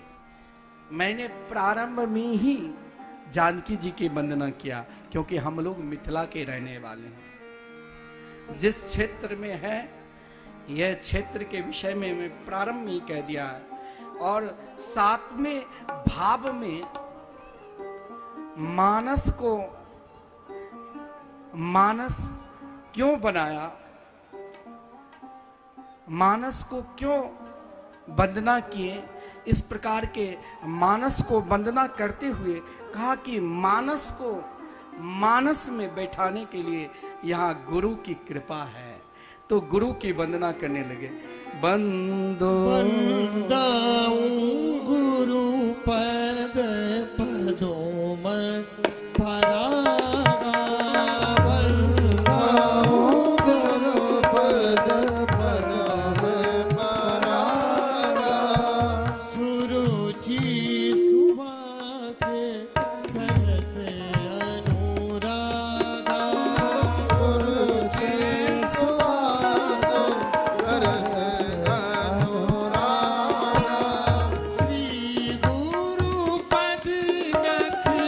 मणि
एक बार जिसे मन से सद्गुरु स्वीकार कर लिए ना, उसे कभी भूलना नहीं चाहिए, किसी भी स्थिति में नहीं, किसी भी परिस्थिति में नहीं, क्योंकि उनकी चरणार बिंद में कहा गया है बिना महत्पाद रजोभिषेकम। इस कलिकाल में महाराज किसी के द्वार पर जब उनके गुरुदेव पहुंचते हैं तो उनके चरण धोते हैं, उनके पूजा करते हैं, उनकी आरती करते हैं, क्योंकि इनके आर्त भाव से ही मुझे प्रभु के चरणार बिंद को स्वीकार करा देंगे। तो यहाँ महाराज पहले तो गोस्वामी तुलसीदास जी ने कहा मुझे किस गुरु का ध्यान करना है। देखिए, अगर तुलसीदास जी के विषय में देखा जाए तो तुलसीदास जी कोई साधारण मानव नहीं थे।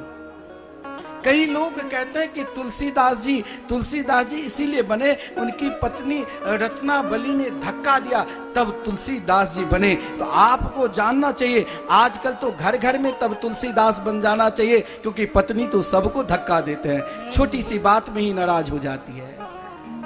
तुलसीदास जी कौन है? तुलसीदास जी का उद्देश्य क्यों था श्री रामचरितमानस लिखने के? तो तुलसीदास जी का उद्देश्य इसीलिए क्योंकि ब्रह्मलोक में वाल्मीकि जी, जिस वाल्मीकि जी ने श्री रामचरितमानस को अनेक भाव में कहा गया करोड़ों श्लोक में रचना कर दी है, और यह भी भाव है 24,000 मंत्र है। वाल्मीकि प्रभु के अवतार से पूर्व ही मानस की रचना कर दी। ये एक भक्त का है। भक्त तो भगवान के संपूर्ण युग में, चाहे सतयुग, त्रेता, द्वापर, कलयुग, हर युग को पहचान कर लेते हैं। तो वाल्मीकि जी जब वाल्मीकि रामायण लिखा तो उससे पूर्व श्री हनुमान जी ने देखा कि वाल्मीकि जिस रामायण की रचना किए हैं इसमें सब कुछ है। कहीं शरणागति प्रधान भी है तो कहीं सदाचार प्रधान भी है,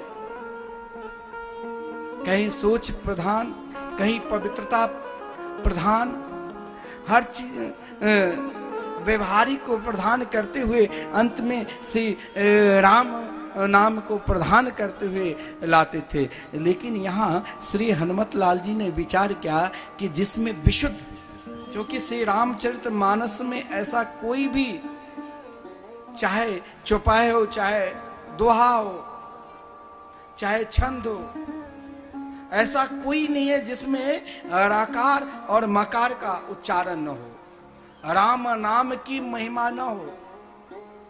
और ये राम नाम की महिमा वाल्मीकि जी ने तो लिखा, परंतु भगवान के संपूर्ण, जैसे किसी के जीवन चरित्र लिखा जाता है ना, कि इसके जीवन में क्या होने वाले हैं, क्या बनने वाले हैं, क्या करने वाले हैं। जैसे आप घर में अपने बच्चे के कुंडली बनाते हो, पंडित जी से दिखाते हो इस समय राहु शनि केतु आगे ये बहुत कुछ करेगा या बहुत पतन करेगा, यह भाव था।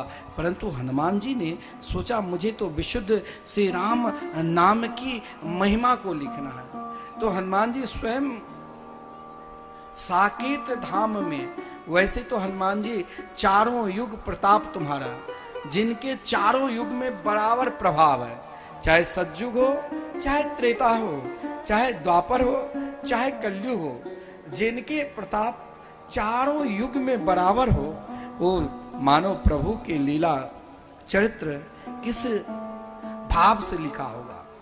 लेकिन ये जो मत्सर भाव है ना, ये आज से नहीं है, ये बड़े बड़े योगी यति सन्यासी के अंदर भी मत्सर भाव हो जाते हैं। आप ये मत सोचना कि मेरे गांव में महाराज अमुक व्यक्ति बहुत धनवान है, बहुत सुंदर बंगला कोठी बनाए, महाराज मेरे पास तो छोटी सी मकान है, इनको इतने बराबर, ये ठीक नहीं, भगवान कैसे क्या ना हो जाए, मत्सर भाव उत्पन्न। ये एक व्यवहारिक, उसने जीवन में कोई साधना नहीं किया। कोई ऐसा भी है जो साधना संपन्न है। यहाँ तक एक कथा आती है कि चांगदेव जी नाम के एक बहुत श्रेष्ठ सिद्ध महापुरुष थे, जिसने महाराज अपने सिद्ध योग के बल से 14 बार यानी 1400 वर्ष योग के बल से मृत्यु देव को टाल दिया। परंतु मत्सर देखिए, एक संत, नन्हे से छोटे से बालक संत ज्ञानेश्वर, जिसने निरंतर विठ्ठल भगवान के मंगलमय नाम के आश्रवन में डूबे हुए थे, उनके पास सिंह निरंतर पास में रहता था, किसी को कुछ नहीं करते थे। अब भाई सिंह तो आजकल बड़े बड़े चिड़ियाघर में चले जाओ और उधर बैंकॉक सब में तो वैसे दूध पिला दो, कुछ पिला दो। मैं एक बार दीक्षित जी और हम लोग गए थे वहाँ पर बैंकॉक, वहाँ पर सनातन धर्म के मंदिर है, हिंदू मंदिर, वहाँ पर कथा करने के लिए श्रीमद् भागवत की। तो वहाँ पर घूमने ले गया वो जजमान, तो बाघ चिड़ियाघर में, अब विशाल विशाल बाघ को कहा आप दूध पिलाओ, कुछ नहीं कहेंगे। अब हमने कहा भाई दोनों आदमी पकड़ कर पिलाओ, कहीं झपटा मारे तो दोनों को मारेंगे, दोनों बैठ जाओ। इसने अपने गोद में ले लिया, मैं कहा तू पिला, मैं आप पिलाओ, मैं बैठा हूं। तो ये कोई सिद्धि नहीं है, ये दूध में कोई नशा ऐसा है जो पिलाकर उसे स्तब्ध कर देता है। तो ये मैं मत्सर के ऊपर बता रहा हूं। मत्सर आज से नहीं, अनादिकाल से है। चांग देव जी ने संत ज्ञानेश्वर के सत्संग के प्रभाव सुनकर महाराज एक पत्र लिखा, लेकिन पत्र को कोई वही समझ, पत्र में कुछ लिखा नहीं था, सादा कागज। लेकिन ज्ञानेश्वर के निकट उस पत्र को मानो कोरा था, यानी तब भी उसने समझ लिया ये जीवन तब तक ही कोरा रहेगा मुक्ताबाई ने, जब तक आप श्री राम कृष्ण के चरणार बिंद के शरणागति को स्वीकार नहीं करोगे। यह महाराज इस पत्र को पढ़कर, सादा कागज है, पढ़कर भेज दिया। अब इधर वो जो देखा महाराज, तो बहुत चांगदेव ने क्रोध में आकर सिंह पर बैठकर और सांप के रस्सी बनाकर गए ज्ञानेश्वर के पास। लेकिन सत्संग के प्रभाव देखो, जो भगवान के हो चुके हैं ना, उसे बनावटी बिल्कुल पसंद नहीं है। वहां पर जो सही में संत है ना, वहां बनावटी नहीं, वहां कोई पाखंड ढोंग दिखाने की जरूरत नहीं। अपनी सच्चाई से रहो, जैसे रहो वैसे सच्चाई से रहो, वहां कोई पाखंड करने की जरूरत ही नहीं है। सच्चाई से हो तो एक दिन परमात्मा मिलेंगे। तुरंत संत ज्ञानेश्वर ने जिस तख्त पर बैठकर भगवान के कथा मृत के रसास्वादन कर रहे थे, वही से बैठकर स्वागत किया। और स्वागत क्या, उनके अंदर जो एक भाव था मत्सर, उस भाव को निकालकर निर्मत सराराम सता। अब यहां पर ब्रह्मलोक में श्री हनुमान जी ने सुंदर दिव्य से रामचरित्र की रचना की, हनुमान नाटक, और रचना करके सोचा कि चलो वाल्मीकि जी बहुत बड़े विद्वान हैं, और महाराज जिसने स्वयं वाल्मीकि रामायण लिखा है, इनसे जरा संशोधन करवा लूं, प्रूफ दिखा लूं ताकि कोई गलती ना हो। अब यहां पर वाल्मीकि जी ने जब ही हनुमान जी के द्वारा लिखे गए मानस को देखा, तो महाराज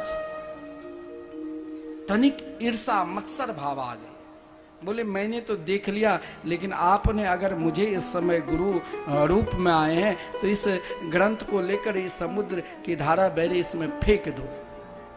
हनुमान जी को बहुत कष्ट हुआ कि विशुद्ध श्री राम नाम की महिमा है और इसे फेंकने के लिए कहा, फिर भी फेंकूंगा।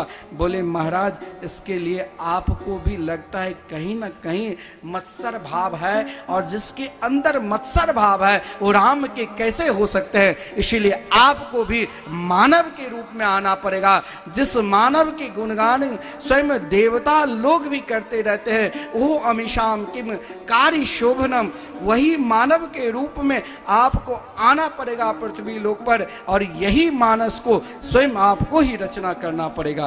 वही वाल्मीकि जी श्री तुलसीदास जी के रूप में आते हैं, और तुलसीदास जी के रूप में आकर महाराज तुलसीदास जी के साथ कौन रहे? हनुमान जी। निरंतर एक पल भी, एक क्षण भी नहीं। वाल्मीकि जी भूल गए थे कलयुग आने वाला था। महाराज जिस कारण अब वाल्मीकि जी को प्रेरणा किससे दिलावे? क्योंकि वाल्मीकि जी ब्रह्मलोक पर जब मानसिक श्राप लगा हुआ था तो बेचैनी आने लगे। और ब्रह्मलोक में ये प्रभाव है, वहां कोई योगी हो, चाहे ऋषि हो, चाहे मुनि हो, चाहे कोई साध्वी हो, लेकिन तनिक भी मन बदला तो उसे गिरना पड़ता है। ब्रह्मा जी ने वाल्मीकि जी को प्रेरणा दिया कि आपको पृथ्वी लोक पर जाना ही पड़ेगा। ब्रह्मा जी के आदेश सुनकर वाल्मीकि जी पृथ्वी लोक पर उत्तर प्रदेश में बांदा जिला में राजापुर 1554 ईस्वी में सावन शुक्ला सप्तमी शनिवार के संध्या के समय श्री तुलसीदास जी के रूप में श्री आत्माराम दुबे और माता श्रीमती तुलसी दुबे के यहाँ उनके पुत्र बनकर आया। पुत्र का भाव को देखकर जब जन्म लिया तो संसार के बालक रोते हैं, लेकिन तुलसीदास जी के मुख से राम नाम निकला। राम नाम सुनकर और लोग पहले, महाराज अभी तो कोई बैर भाव उतना नहीं, पहले और भी था।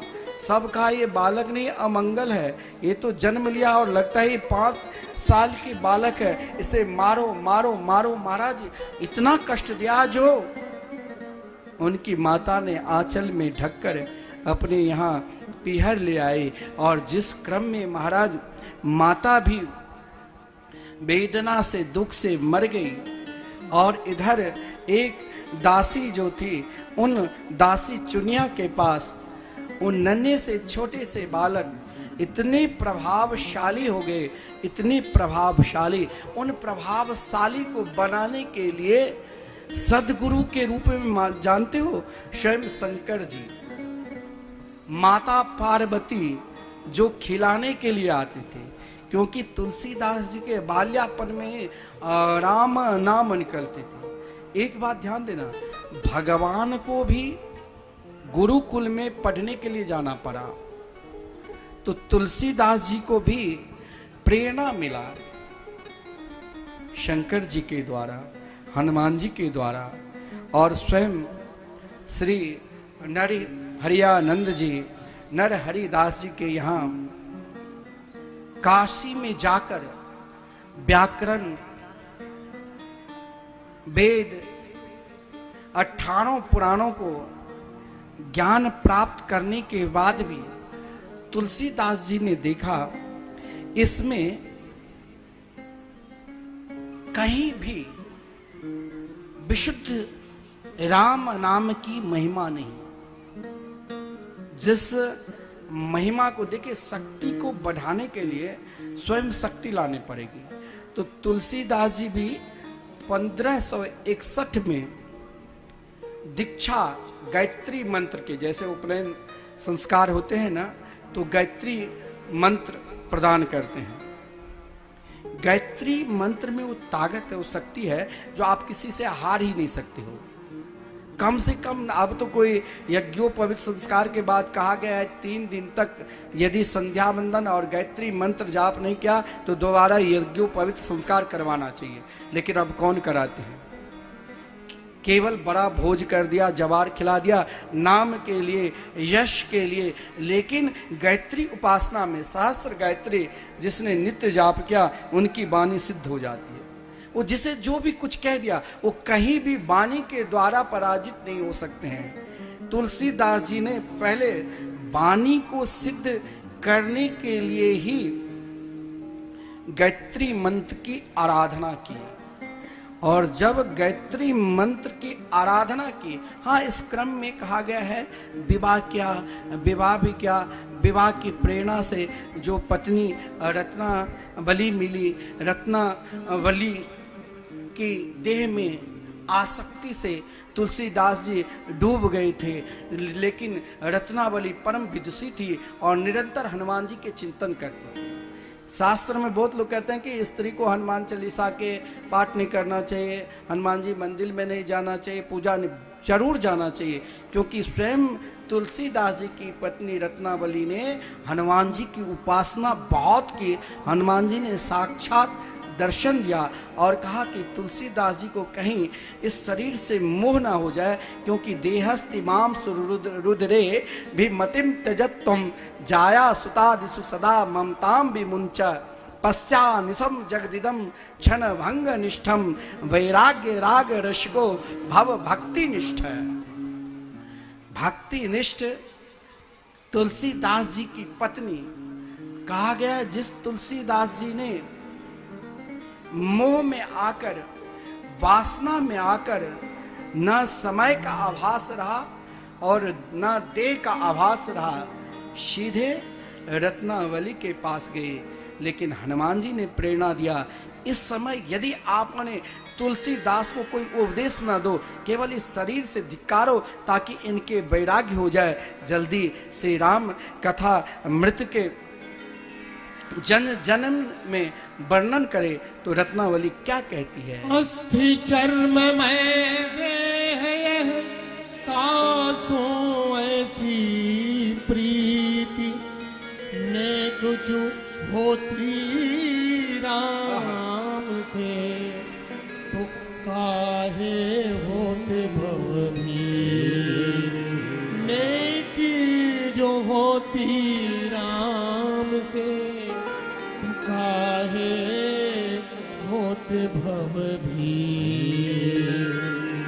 केवल एक शब्द से ये शरीर एक मरणाधम, ये शरीर निरंतर एक समान नहीं रहेगा। समय कम है, समय निकल गया तो जीने का ढंग आया, समा बुझ गई तो महफिल में रंग आया। मन की मशीनरी जब चलना ठीक चला तो इन बुढ़े तन के हर एक पुर्जे में जंग आया।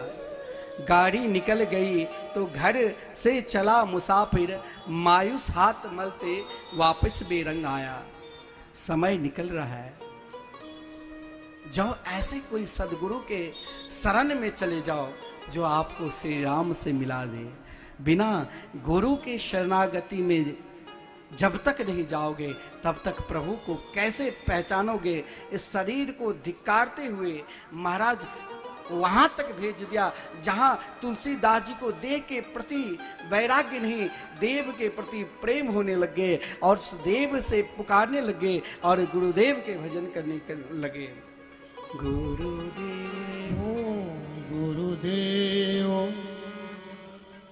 गुरुदेव कृपा करके मुझको ऐसा भर दो।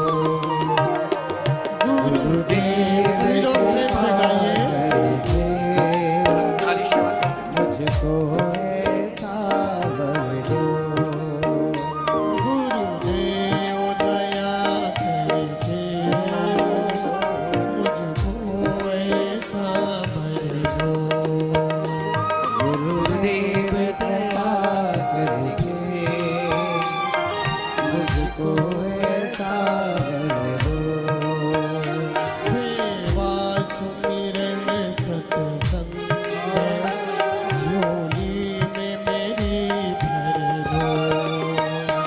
सेवा सत्संग सब झोली में मेरी भर दो।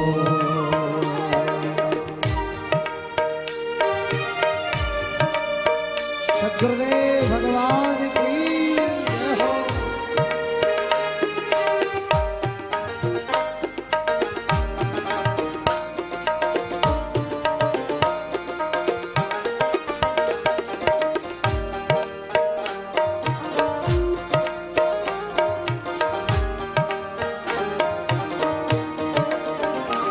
सेवा हो सबरी सी और प्रेम हो मीरा।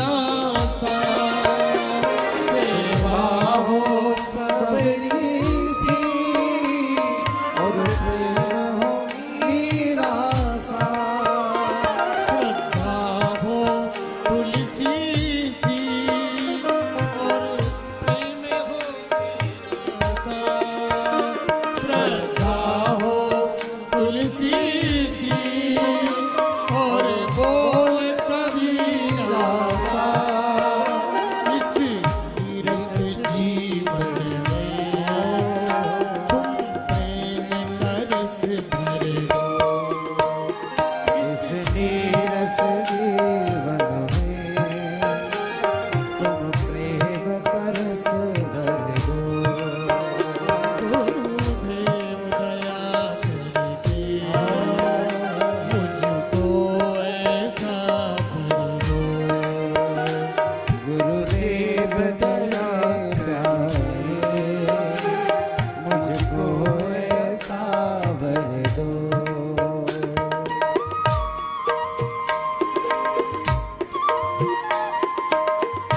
हरि बोल।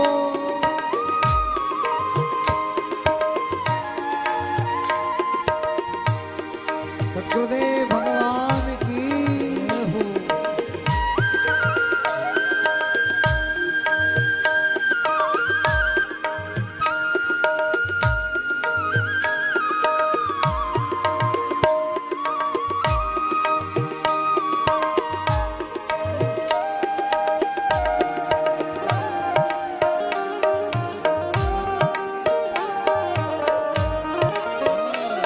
मेरे घर में समा जाओ प्रभु, ये घर तेरा है। हृदय में समा जाओ प्रभु, ये घर तेरा है। तेरा तुझे सौंप दिया, प्याला ये मेरा है। तेरा तुझे सौंप दिया, क्या लागे मेरा है। चरणों में झुक जाऊं, मुझको ऐसा भर दो। चरणों में झुक जाऊं, मुझे ऐसा तुम वर दो। गुरुदेव दया करके मुझको ऐसा भर दो। गुरुदेव कृपा करके मुझको ऐसा भर दो।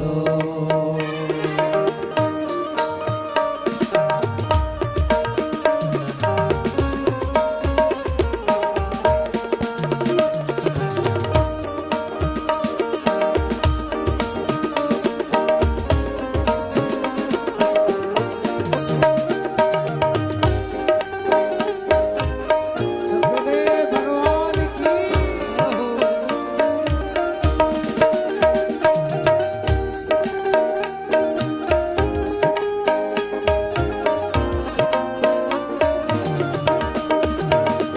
इस जग में रह करके इस जग से दूर रहूं।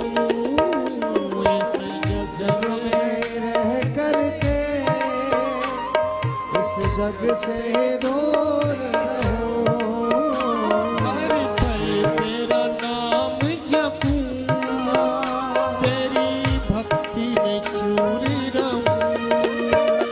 हर पल तेरा नाम जपो, तेरी भक्ति में चूर रहो।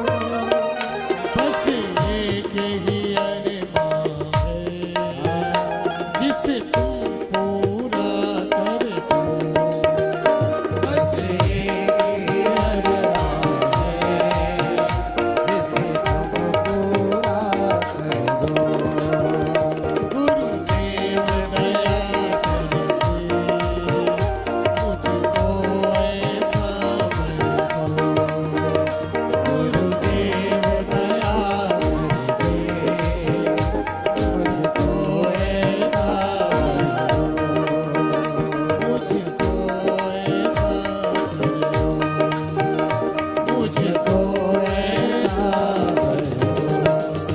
बोले जय श्री राम, जय जय श्री सीताराम। राम तुलसीदास जी ने प्रेरणा गुरु जीवन में प्रेरणा गुरु चाहे किसी भी प्रकार से आपको भगवान के चरणार बिंद में लगा दे, चाहे वो धक्का देकर, चाहे वो सहजता से, वो भी आपका आदर्श जीवन का है। चाहे वो कोई रहे, जिसकी प्रेरणा से आप इस कथा में आए हैं, जिसकी प्रेरणा से आप श्री राम नाम ले रहे हैं, जिसकी प्रेरणा से आपके जीवन मंगलमय है, वो भी आपके आदर्श गुरु है। चाहे वो कोई भी रहे। विदुर जी को धृतराष्ट्र ने बार बार पुत्र मोह में निरंतर डूबे हुए थे। विदुर जी ने केवल धक्का ही दिया था, अब क्या बचा है तेरे जीवन में, कुछ अब नहीं है।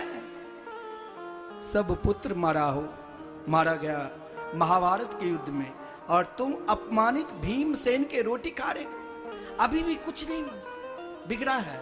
जिसे तुम मारने के लिए, आशीर्वाद लेने के लिए आए, तो तुम उसे मशलने की कोशिश की। जिनके रक्षक कृष्ण हैं, तुम भी वही कृष्ण के शरण में जाओ। और धक्का दिया, सोचा इनके हृदय में सहजता अभी आने वाला नहीं है, ये धक्का वाली वैराग्य से भी आपको भगवान को मिला देंगे। विदुर जी ने धक्का दिया तो धृतराष्ट्र ने 7 दिन में ही भगवान को प्राप्त कर लिया। आज तुलसीदास जी की पत्नी ने भी वही धक्का दिया।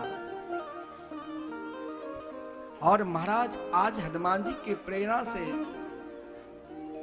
धक्का नहीं देते, तो जिस मोह में तुलसीदास जी से जैसे विद्वान, जो संपूर्ण शास्त्र पुराणों के ज्ञाता,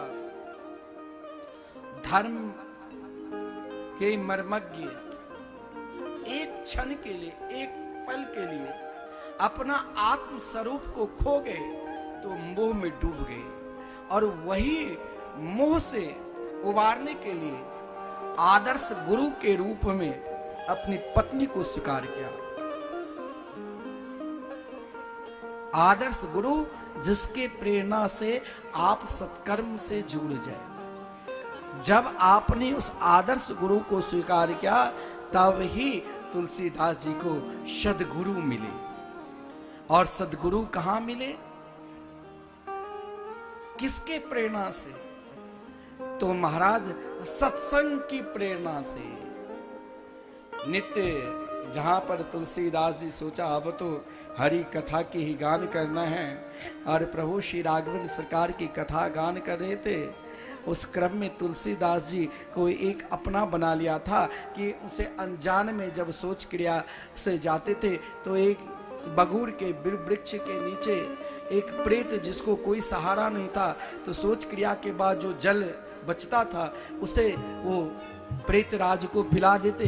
प्रसन्न होकर एक दिन तुलसीदास जी स्वयं को, अपने आप को गंगा में डूबने के लिए जा रहे थे।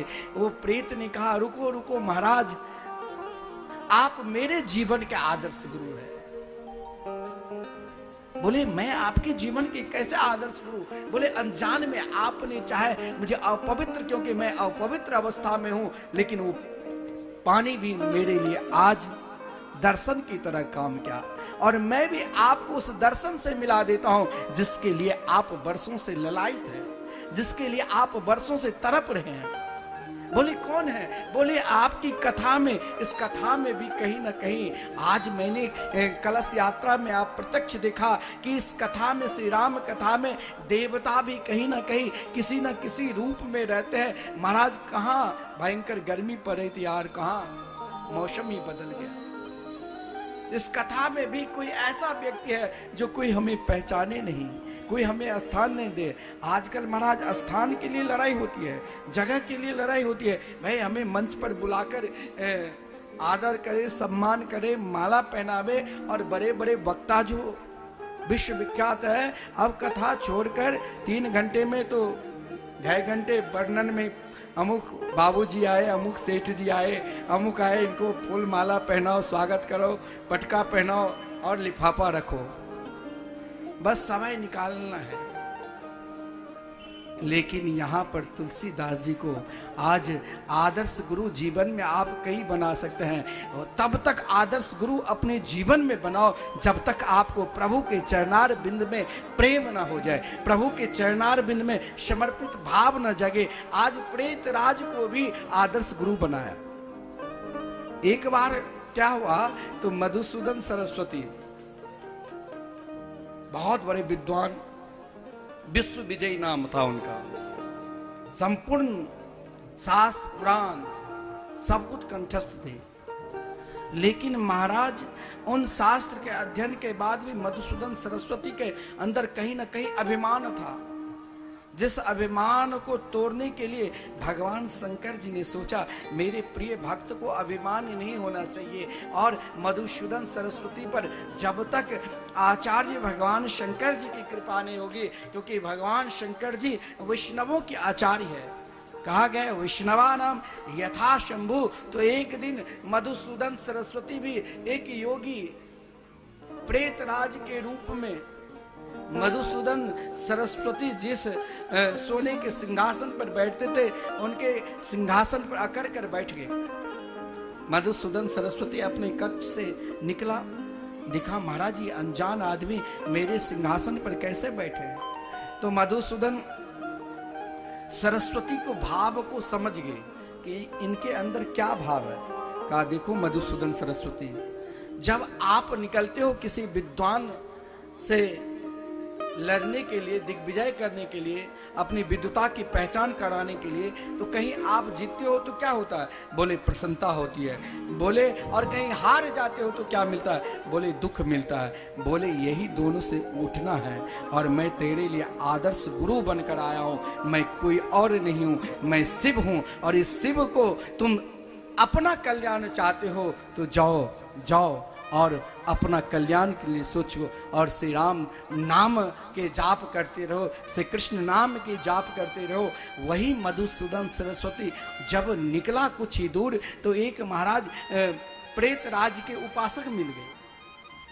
देखिए कभी कभी महाराज किसी न किसी युक्ति से अगर भगवान की शरणागति मिल जाए तो उसे आदर्श मानना अपने जीवन की। पता नहीं इनके अंदर तो कोई ज्ञान था नहीं, कोई क्षमता है ही नहीं, और कैसे मुझे परमात्मा से मिला दिया।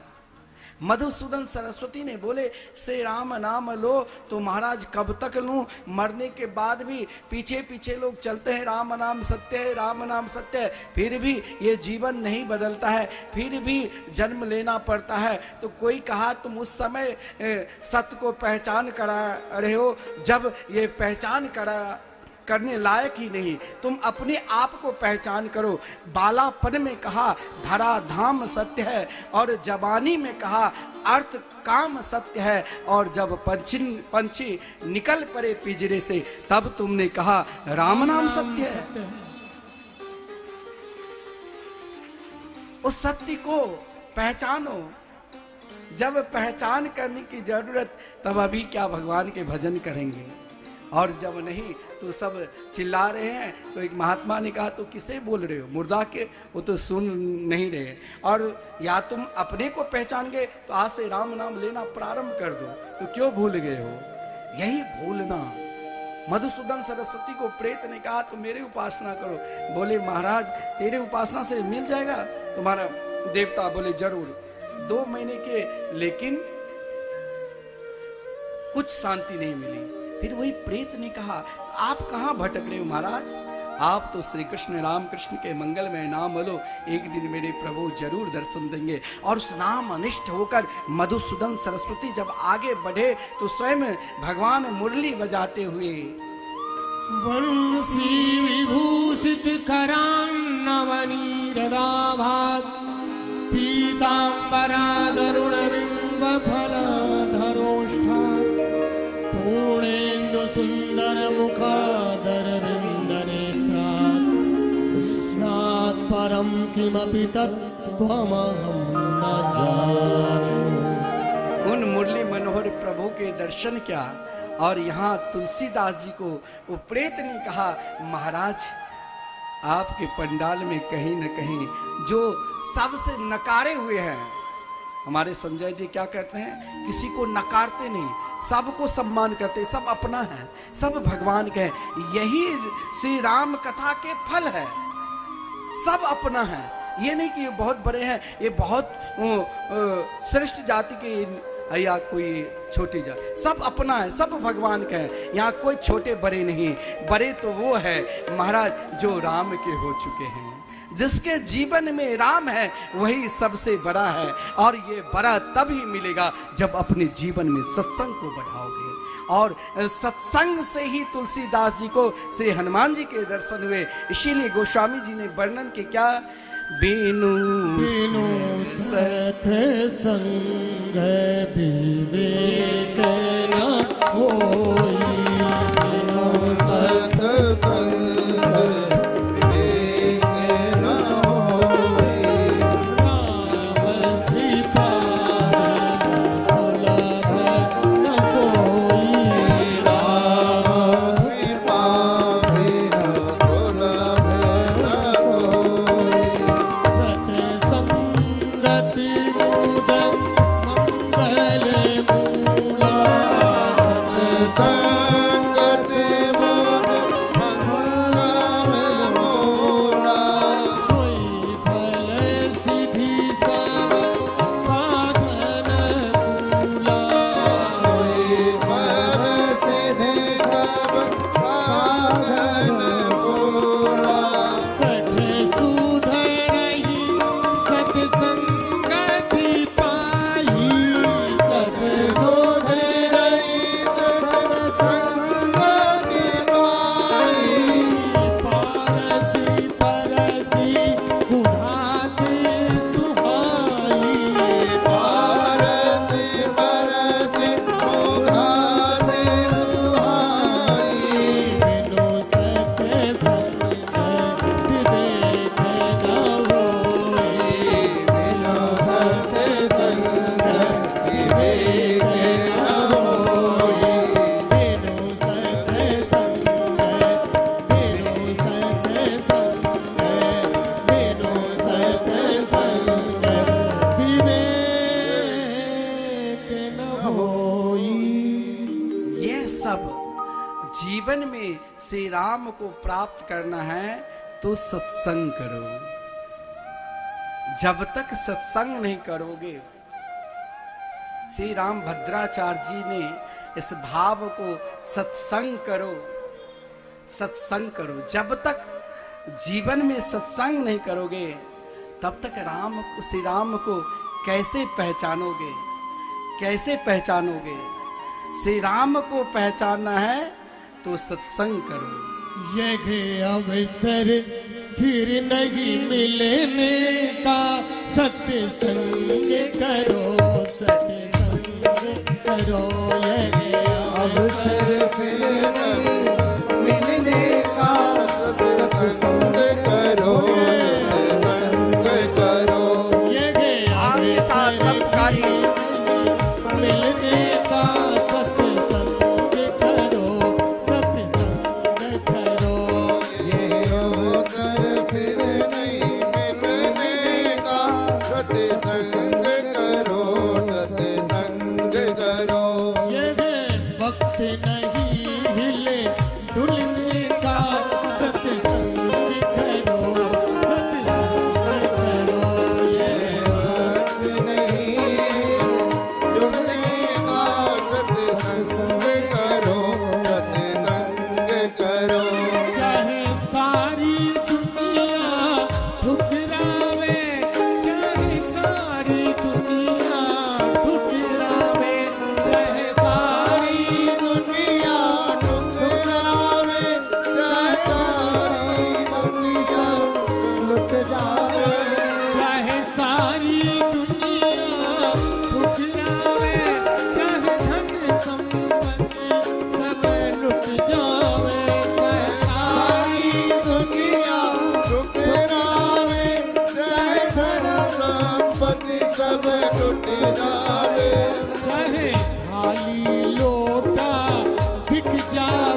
विष्णु नारायण लक्ष्मी जी के साथ विराजमान हो चुके हैं। एक बार जयकारा प्रेम से लगाइए सभी भक्त मिलकर। बोले लक्ष्मी नारायण भगवान की नारद जी महाराज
की सरकार की जय।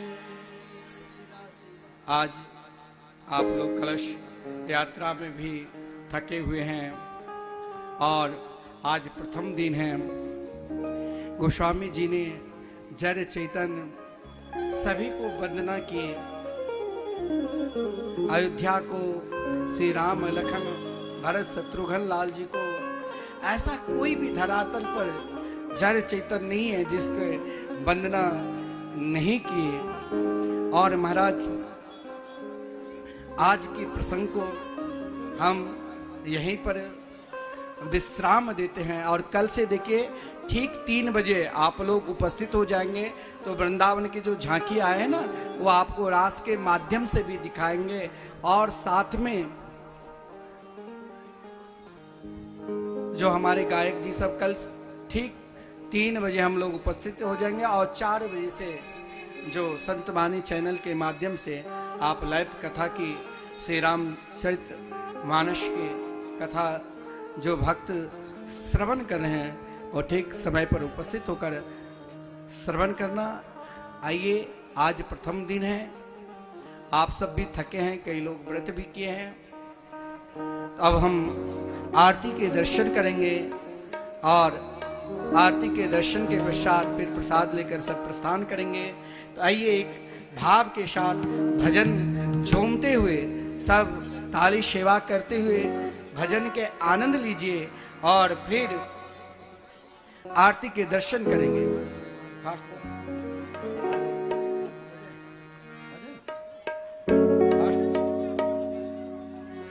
बोले रामचंद्र भगवान की। अब तो राम जी अयोध्या में भी आ गए, थोड़ा जोर से जयकारा होना चाहिए। बोले रामचंद्र भगवान की। हो अलवेले राम मेरे अलवेले राम, अलवेले राम हो तेरे मर्जी का, हो तेरी मर्जी का मैं हूँ गुलाम, मेरे अलवेले राम।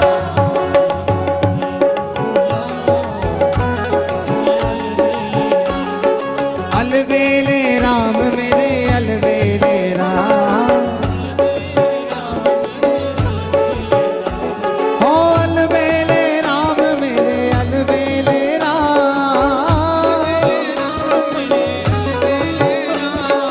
अलवेले राम मेरे अलवेले राम,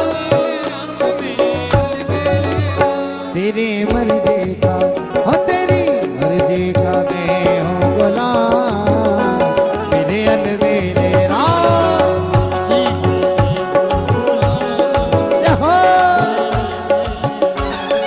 मर्जी का मैं हूँ गुलाम, मेरे अलवेले राम।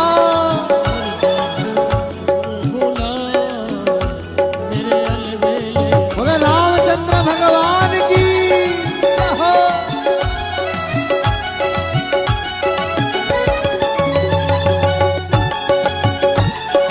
जय हो।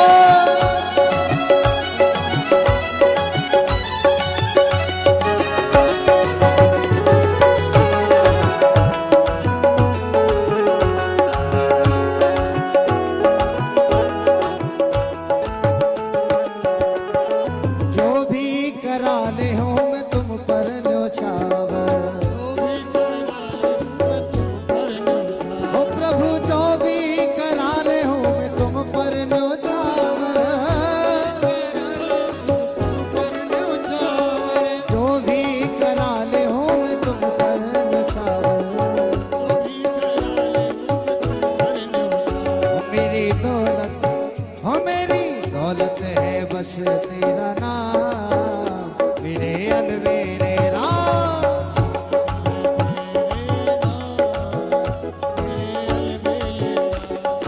अलवेले राम मेरे अलवेले राम, ओ अलवेले राम मेरे अलवेले राम, हो अलवेले राम मेरे अलवेले राम। जो भी मेरे राम जी के गुलाम हैं जरा दोनों हाथ ऊपर खड़े करके एक बार प्रेम से बोलो जय श्री राम, जय जय श्री राम। तेरे मर्जी का मैं हूँ गुलाम, मेरे अलवेले राम। जय हो।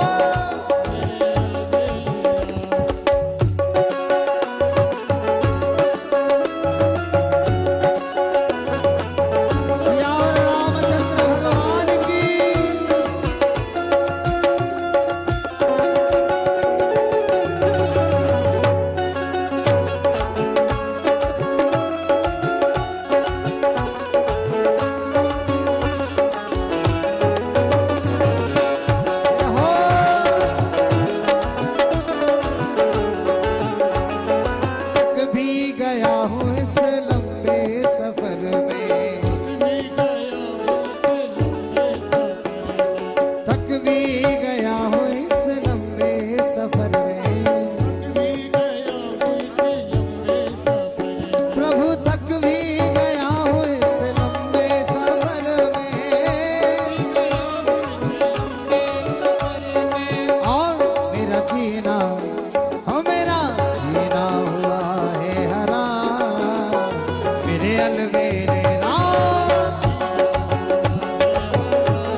सियावर रामचंद्र की। सभी अपने स्थान पे आरती के लिए खड़े हो जाएंगे और हमारे जो कथा के मुख्य यजमान हैं श्री संजय जी झा, उनकी धर्मपत्नी श्री लक्ष्मी झा सह परिवार मंच में आएंगे और हमारे बहुत प्रिय भक्त श्री बंबई से आए हुए हैं अभी श्री राकेश जी झा, वो भी मंच पे आरती में आ जाएं और सभी अपने अपने स्थान पर खड़े होकर के आरती का आनंद लेंगे।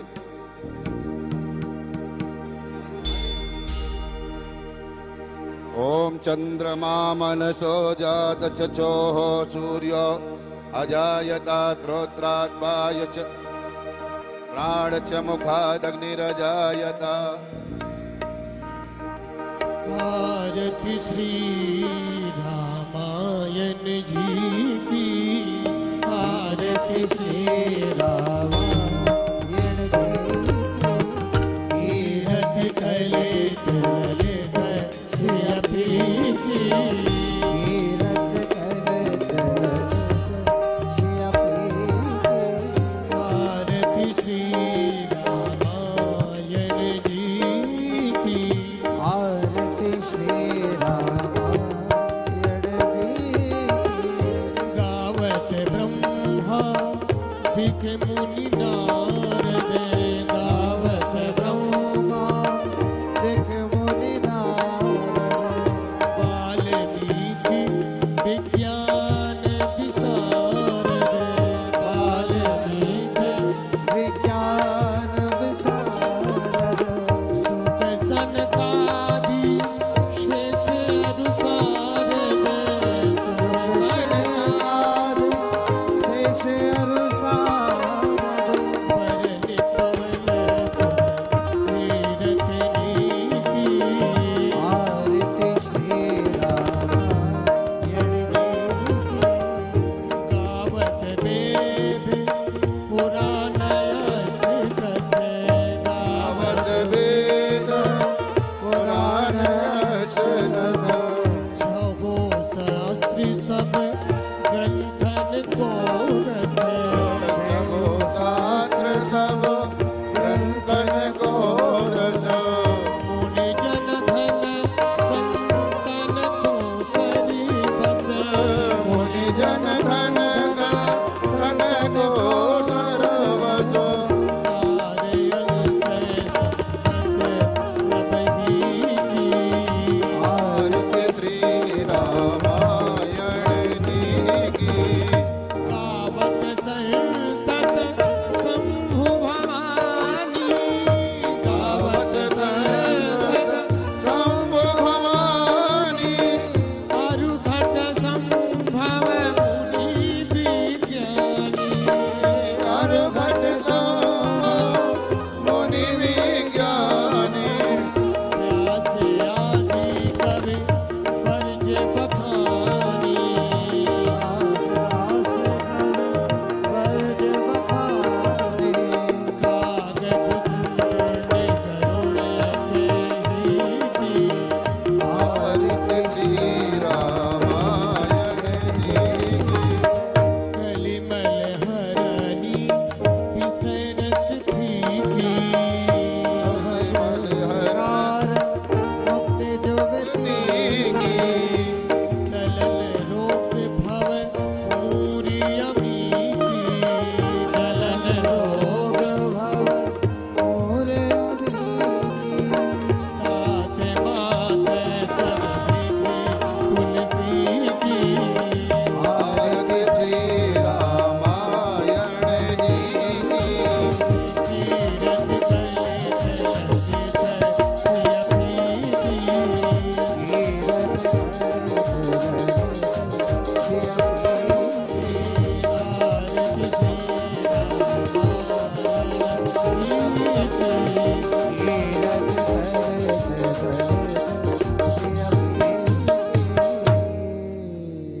ओम जले शीतलीकरणं देवादिवंदनं मंत्रपुष्पेत।